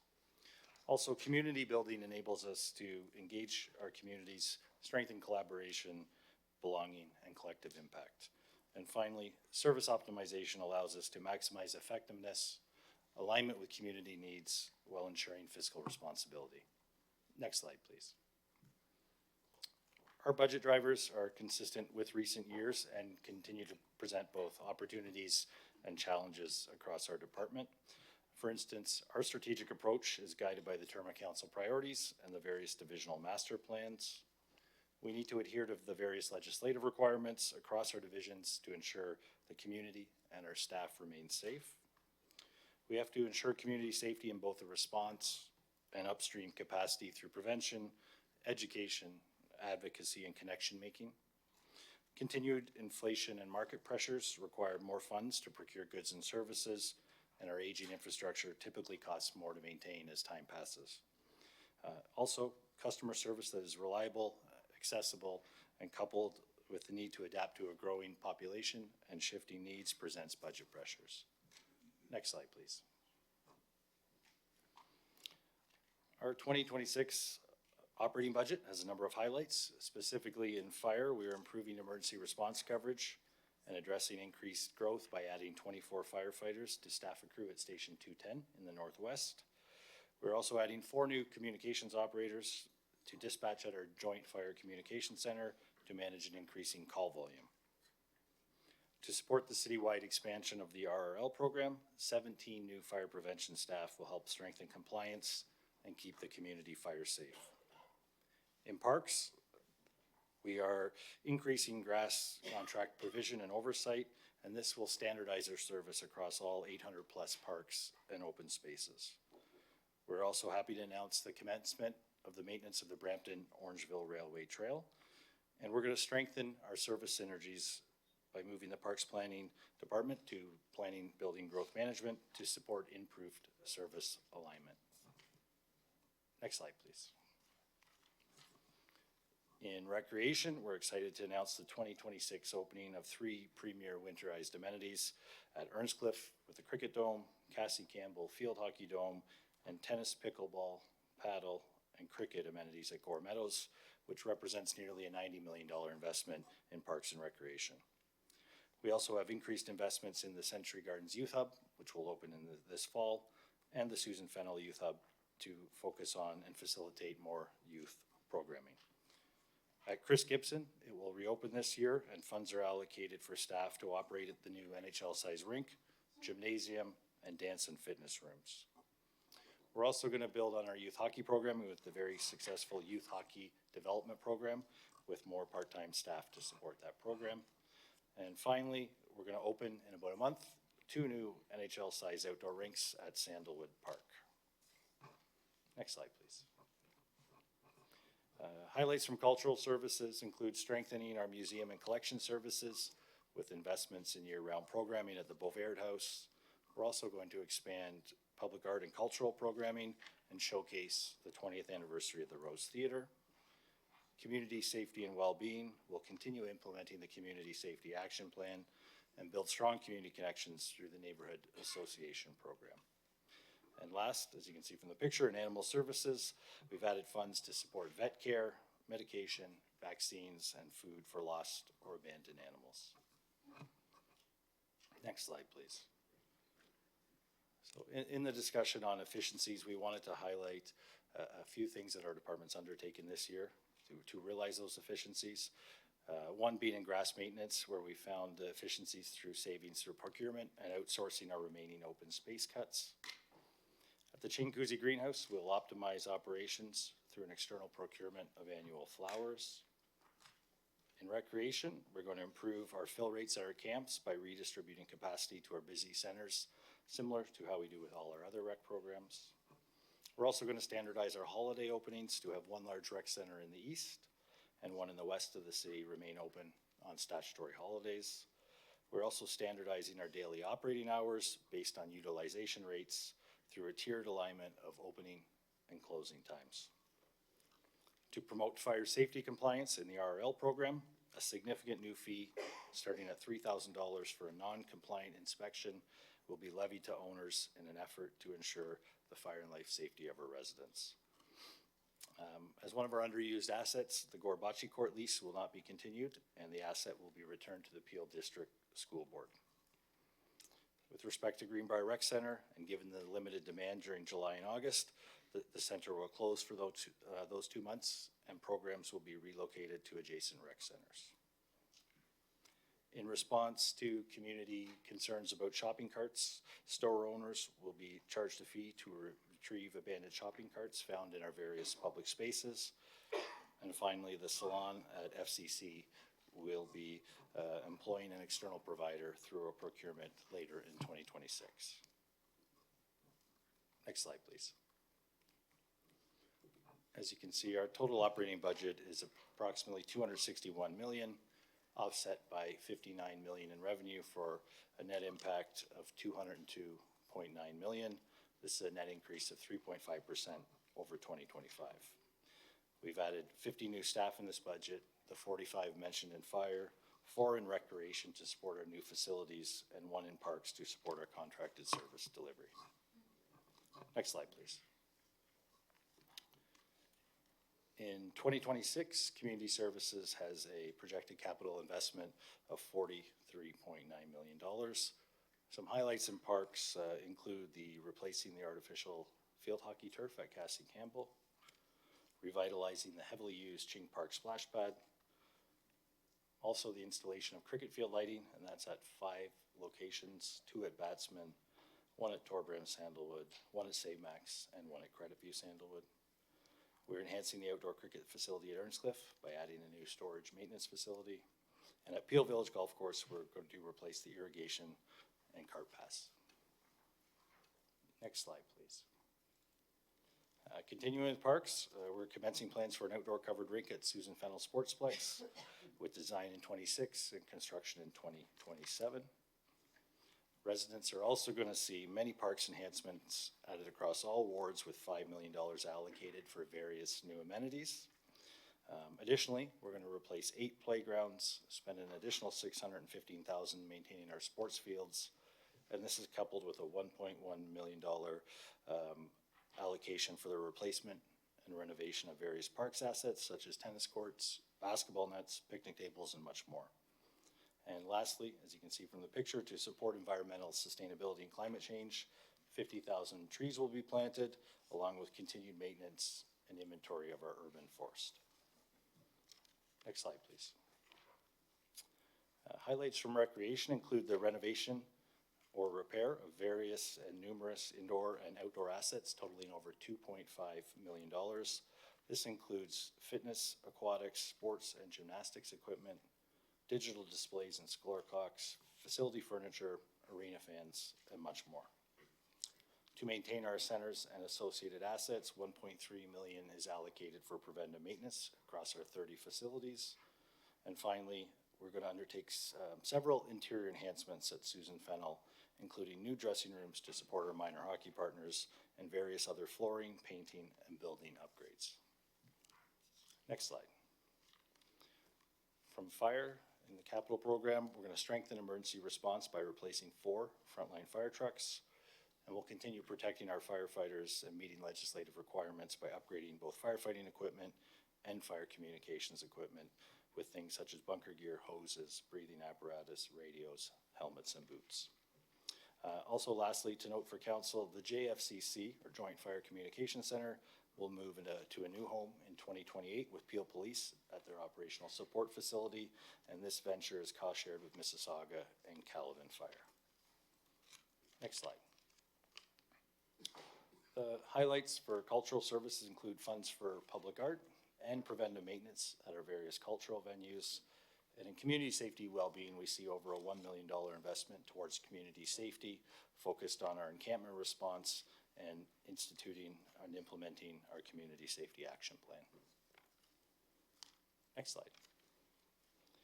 So to conclude, our capital program request is nearly $44 million. This includes $24 million for parks, $11.5 million for fire, $6.6 million for recreation improvements. And the last slide, I'll just move and thank Mayor and Council for your support all year, and the Budget Office, Mark and Nash and their teams, and just recognize our staff too for the great job that they do every day out there in the community. I know it's recognized by yourselves and everybody here at this front table as well. So thank you very much. That's my presentation. Thank you, Commissioner Boyce. First up on the questions is Councillor Santos, followed by Councillor Pelletier. Thanks so much, Commissioner, for the presentation. And as Chair of Community Services, I just have to say thank you as well to the entire team. I'm super proud of the work that we continue to do in community services, delivering cleaner, greener spaces, amenities that residents really love, and including their engagement in the process, whether that's the park enhancements or litter-free and, you know, getting better at cleaning up our parks and beautification of our green spaces, as well as our community safety work that we've done on the encampment protocol and policy.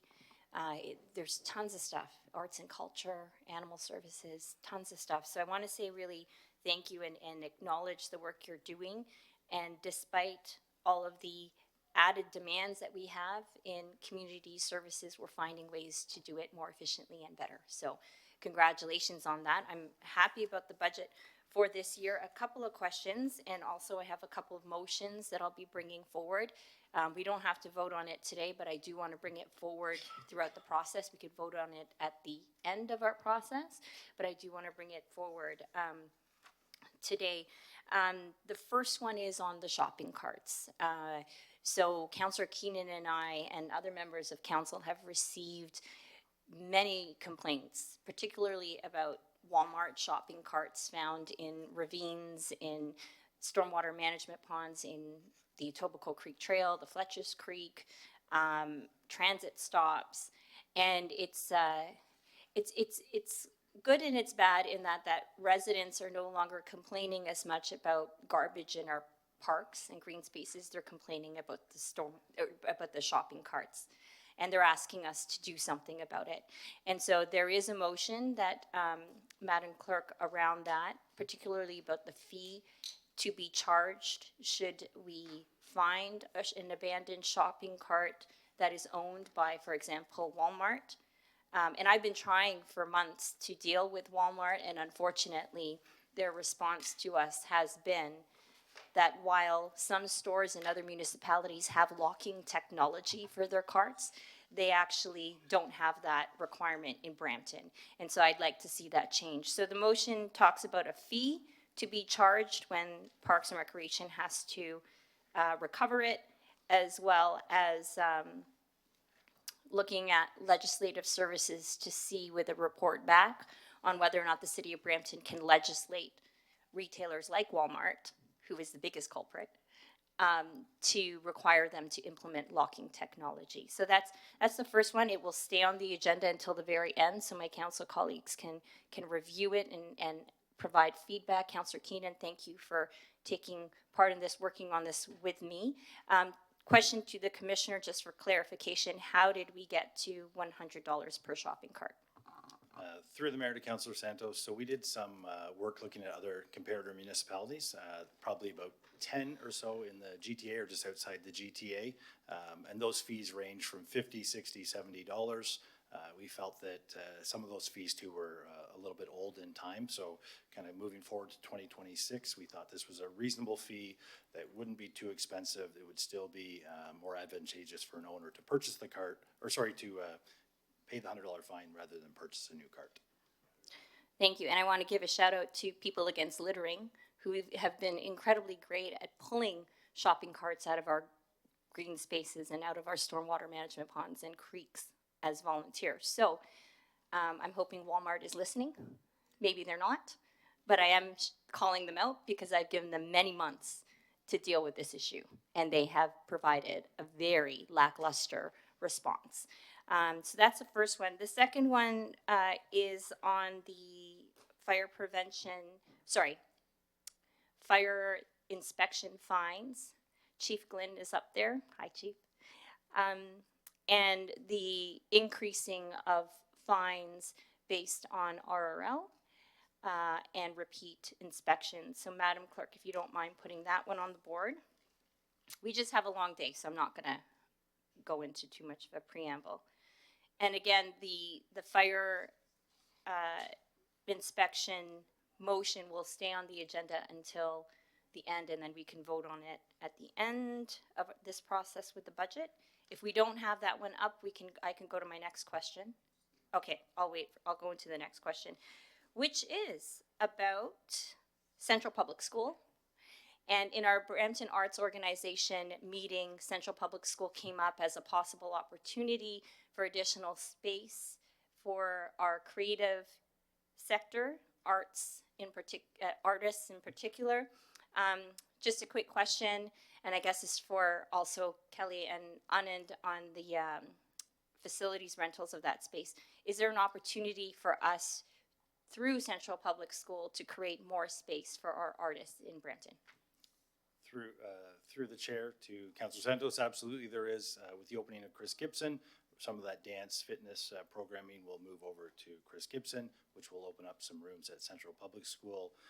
This year, or back in November when we introduced the user fees, there was a discounted fee for community arts organizations, so there certainly should be available space for the community to rent as they see fit and as they need. And Anand and Kelly have both talked, and we're happy to reach out to BOW and further show how they could get that space. Fantastic, because as much as I love and support sports and all the various sports that residents are asking for, there are also, as we know, a growing arts and creative community that is also worthy of the same equitable support as well. And you will continue to hear me in 2026 talk about that. So more space for our growing arts and creative sector is definitely needed, despite opening 8 Nelson and the beautiful art studios for the artists in Brampton and they all appreciate that space.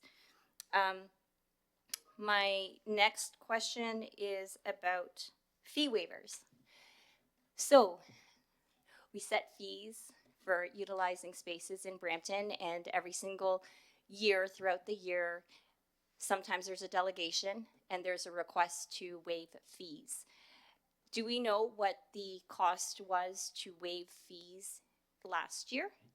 And are we, like, the challenge is that really organizations should be following the Advanced Brampton Fund process in order to get some support with respect to facility rentals. And unfortunately, sometimes folks just come to delegate to council and we vote to waive fees regardless. So what is the hit to our budget when that happens? Through the chair to Councillor Santos, I'd estimate community services wide about $100,000 per year, probably about 75 to 80,000 on average in recreation, which takes up a majority of that 100,000. Okay, so as chair of community services, I've been asking to keep track of that number every single year because it does have an impact on our budget. And while we do support fee waivers at times, really folks should be following the Advanced Brampton Fund process. That is why the Advanced Brampton Fund exists, is so that there's some level of equity with respect to these events and nonprofit organizations and access to support from the city.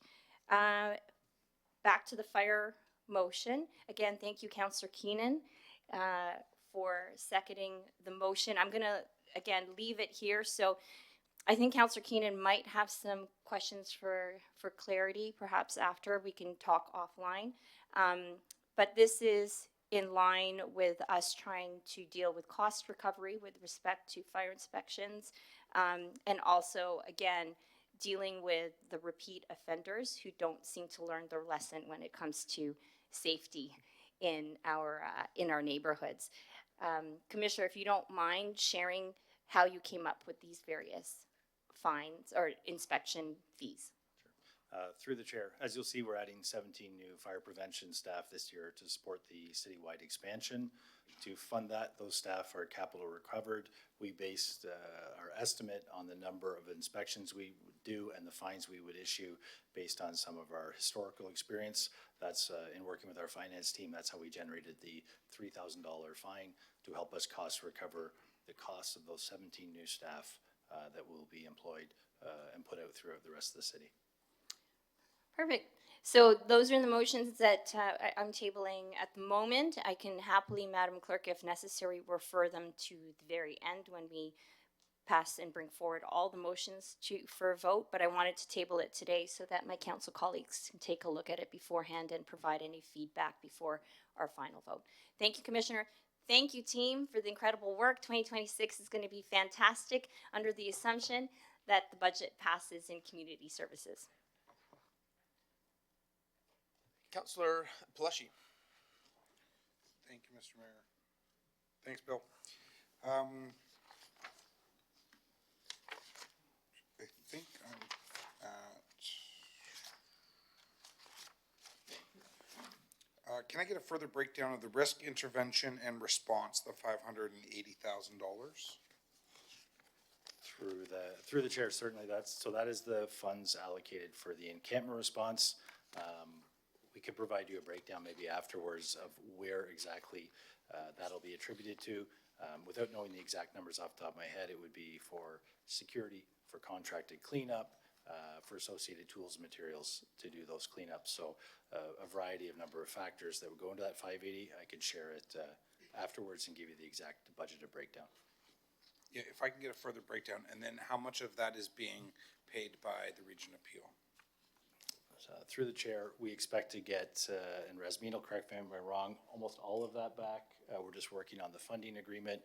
It was intended to be around 600,000 for the region, so it roughly equates to that 580. But we don't know when we're getting it? We are still working on the actual agreement with the region. Yes. Okay, so then if we get that money, that money then gets returned? Correct. I believe that money is funded through CIF, so the 600,000 would come back into the that reserve to offset those costs. Okay. In the cultural services, the labor expenditures, 2025 year-end forecast was $6.3 million. but the actual 2025 budget amount was $7 million.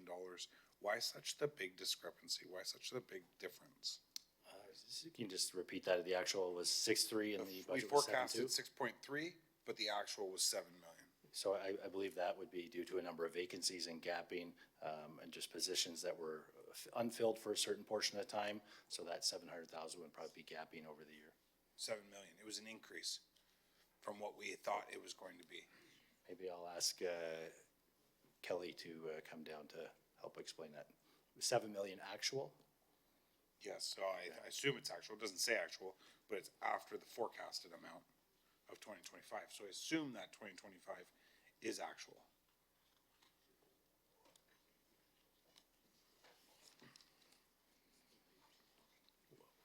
Councilor Plessy, what page was that? Sorry? What page was that you had? Oh, 156. Sorry.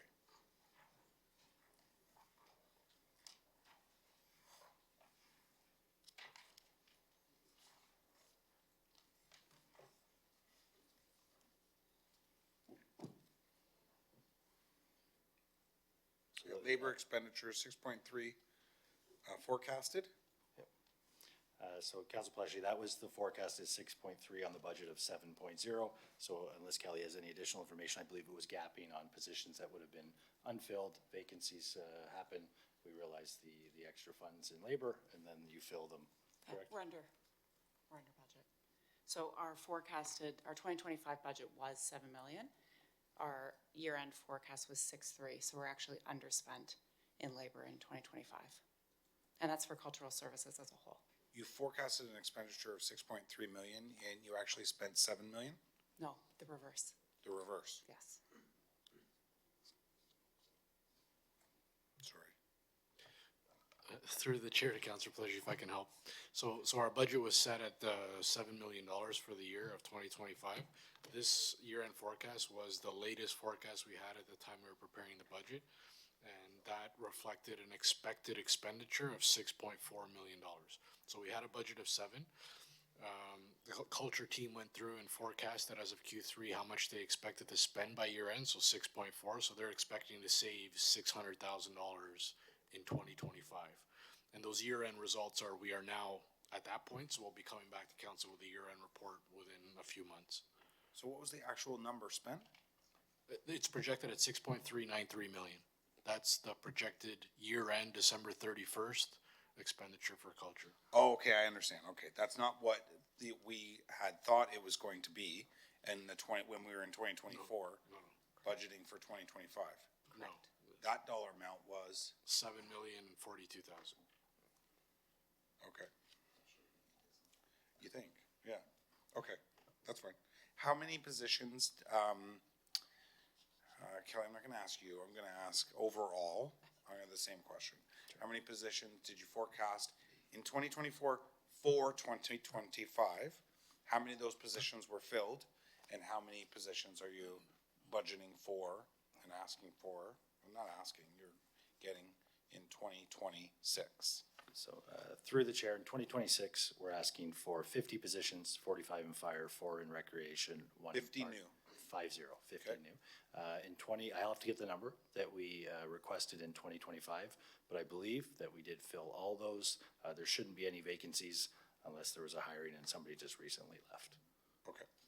Maybe we can get that number? Yeah, we will get that number. Oh, sorry, Kelly. I'm sorry. I should have looked ahead. For the free Garden Square programming,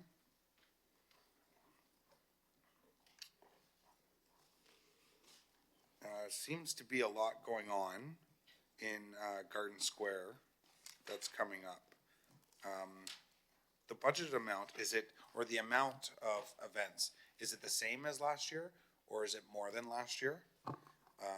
If it wasn't, what was it last year, and were they in the downtown, or did they go somewhere else because of the construction that was happening in Garden Square? Where did it go, and is it coming back, and when is it coming back?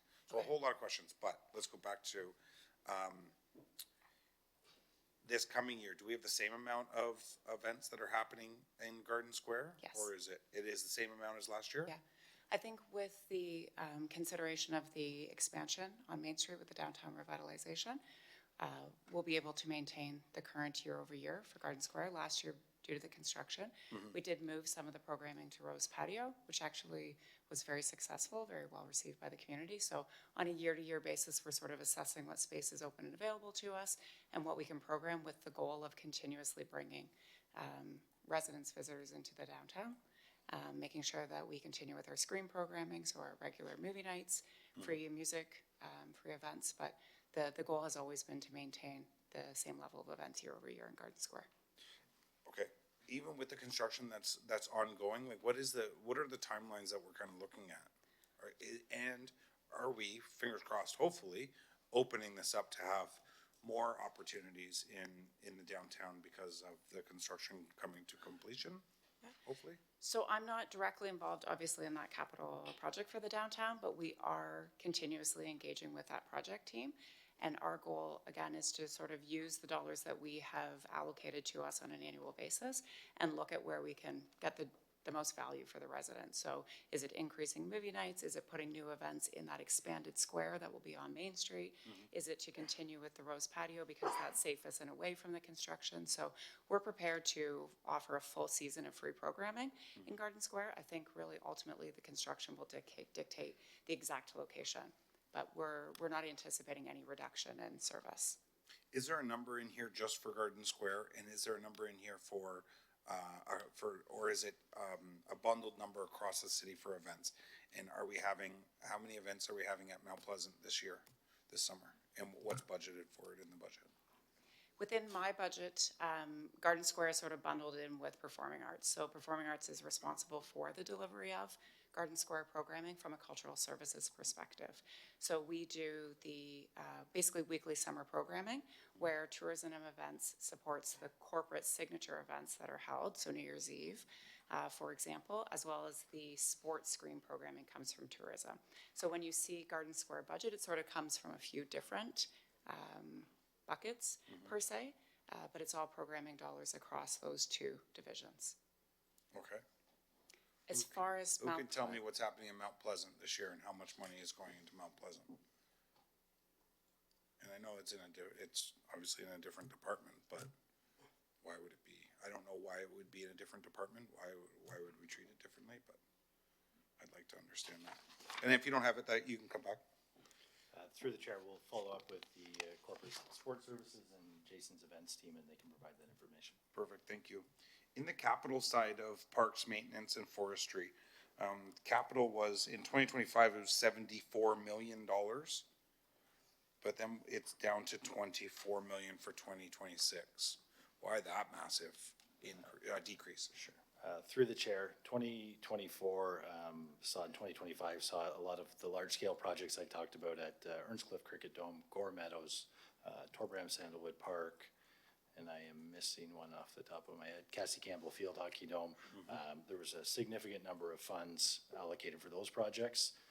I know in community services this year, we committed about 130 million towards our previously approved capital program, so I'd say a record year in our department for that regard. Okay, and those are add-ons to existing community centers. If there's new community centers comes from Public Works, correct?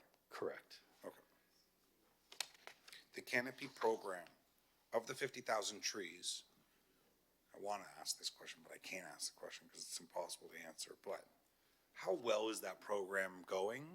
And of the trees that aren't successful, and we've paid for whomever to come in and plant the trees, are they coming back to, like, is there a warranty on those trees?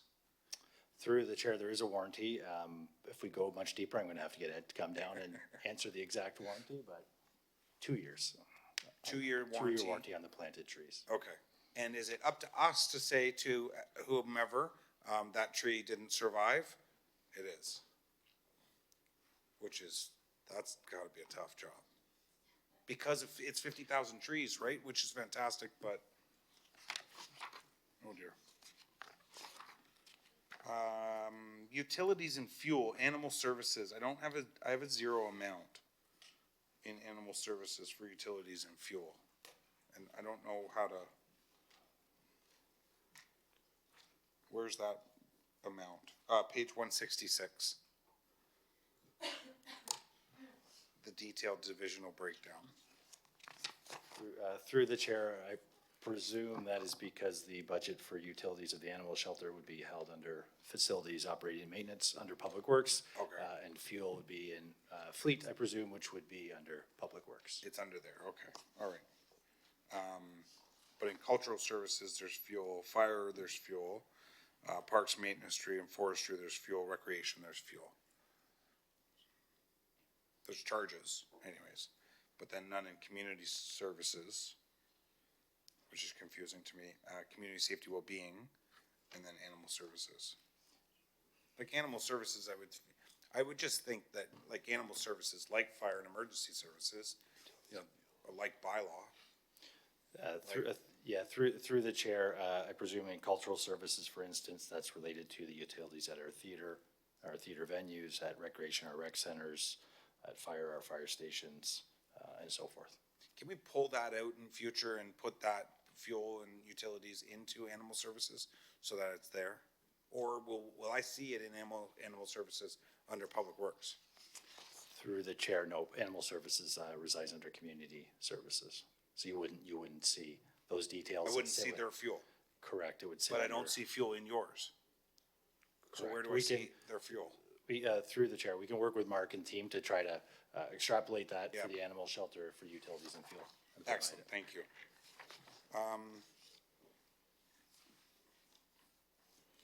You're asking for an assistant division chief of fire prevention. Is that two? You're at two full-time assistant division chiefs of fire prevention? Through the chair, that's correct. That would be to directly supervise the 14 fire prevention officers. So based on span of control, about 1 to 7, 1 to 8. And those aren't new? Those two assistant division chiefs would be new to support the RRL program and supervising those 14 fire prevention officers that are new. All right.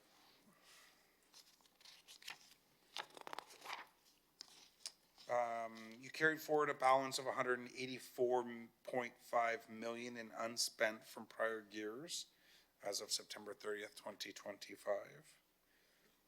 In the past, council's asked questions that all unspent go back into and be highlighted, but go back into the, you know, grander scheme, grander bucket. But, and maybe it did go there, but we've always asked for how much unspent dollars did you come up with the last through the chair. So one thing we really look at is the uncommitted number. That's where I talked about earlier, but we committed 130 million towards our various community services projects. I think right now our total uncommitted, if I looked the other day, was about 58 million of uncommitted. And Mark will pull up the total budget of community services capital. But sometimes we will award a project, the construction will be happening. It may be committed but not fully spent until the project is completed. So you would see a higher unspent than you would uncommitted, but uncommitted, the money is committed to that project and moving forward.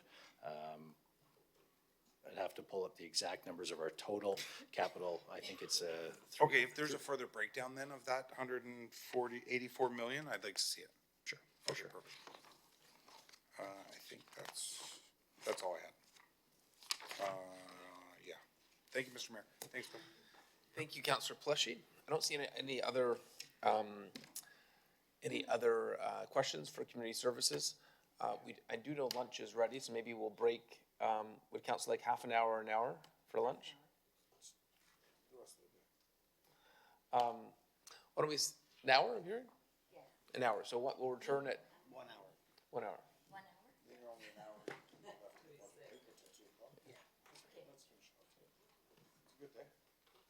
1 hour. I'm hearing half an hour, an hour. Quick.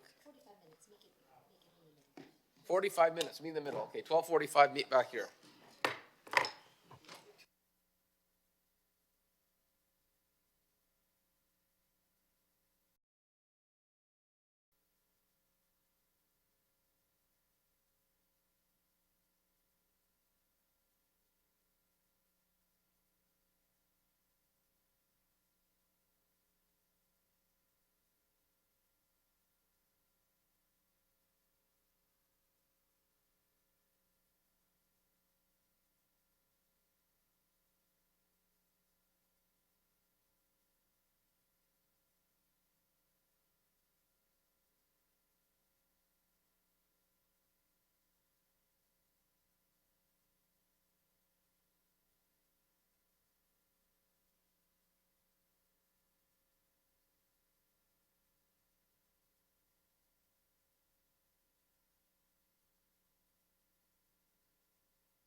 Testing 1, 2, 3. Counselor Santos here.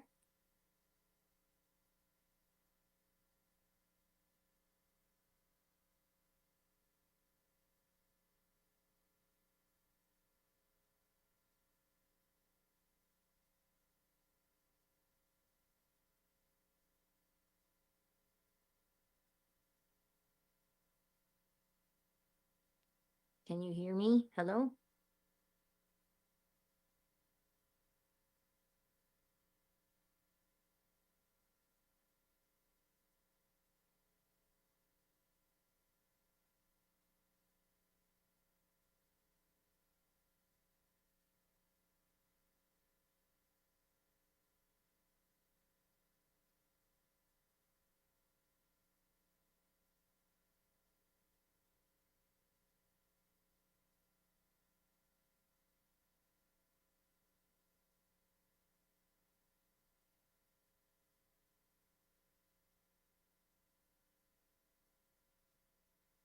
Members of council, we're back in session from our lunch recess.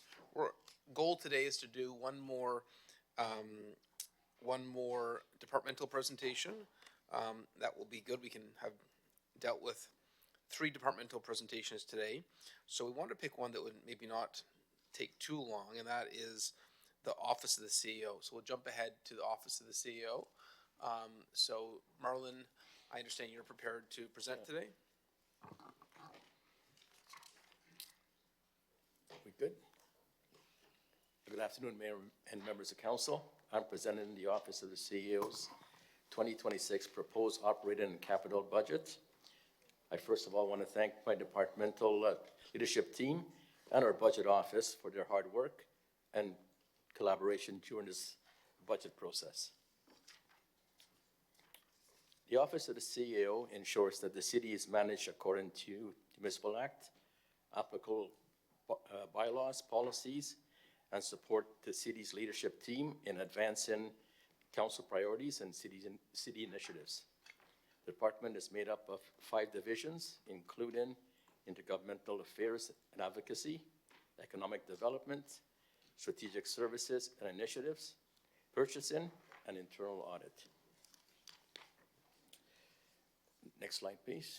Oh, one more. Thanks. The Office of the CEO's 2026 budget focuses on key priorities while delivering results for residents and businesses. Guided by affordability and sound fiscal management, this budget addresses city's needs while supporting continued growth and advancing city's priorities. The budget also fosters strategic and external relationships to advance key city building projects and initiatives. Next slide, please. Our budget drivers are influenced by addressing Brampton's goals, plans, and strategies, council and city priorities, managing provincial legislative changes, and changing economic conditions. Next slide, please.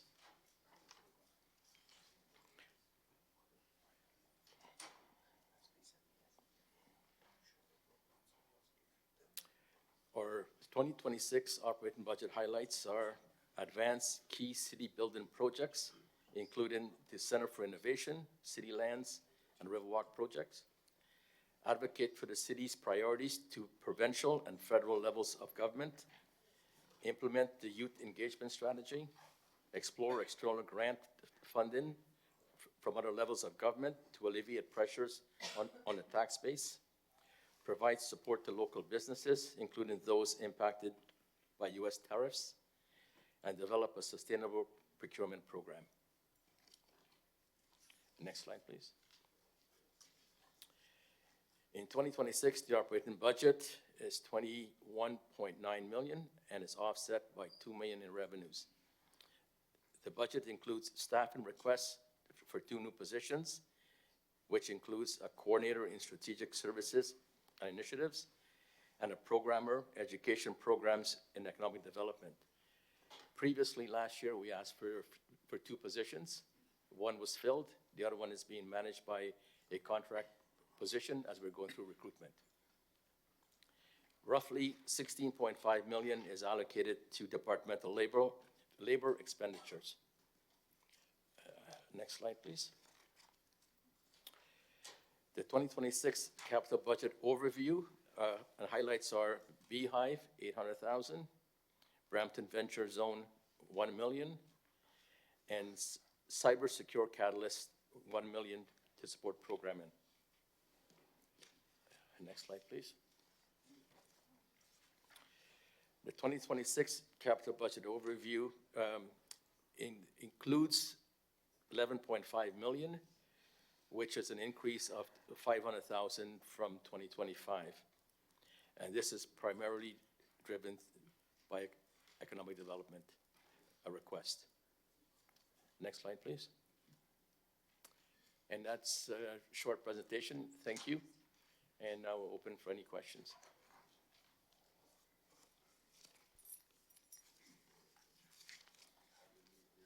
Okay. See if there's any questions. I don't see any questions. Moved by Councillor Medeiros to accept the presentation from the Office of the CO. All those in favor?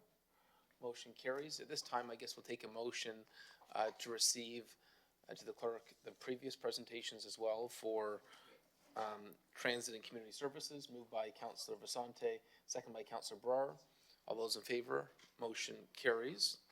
So the remaining presentations are Public Works, Corporate Support Services, Planning, Building and Growth Management, and Legislative Services.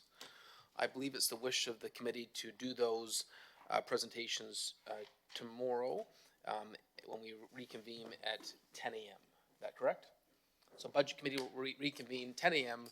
on Tuesday, January 20th. Thank you for everyone that attended our first day of budget deliberation.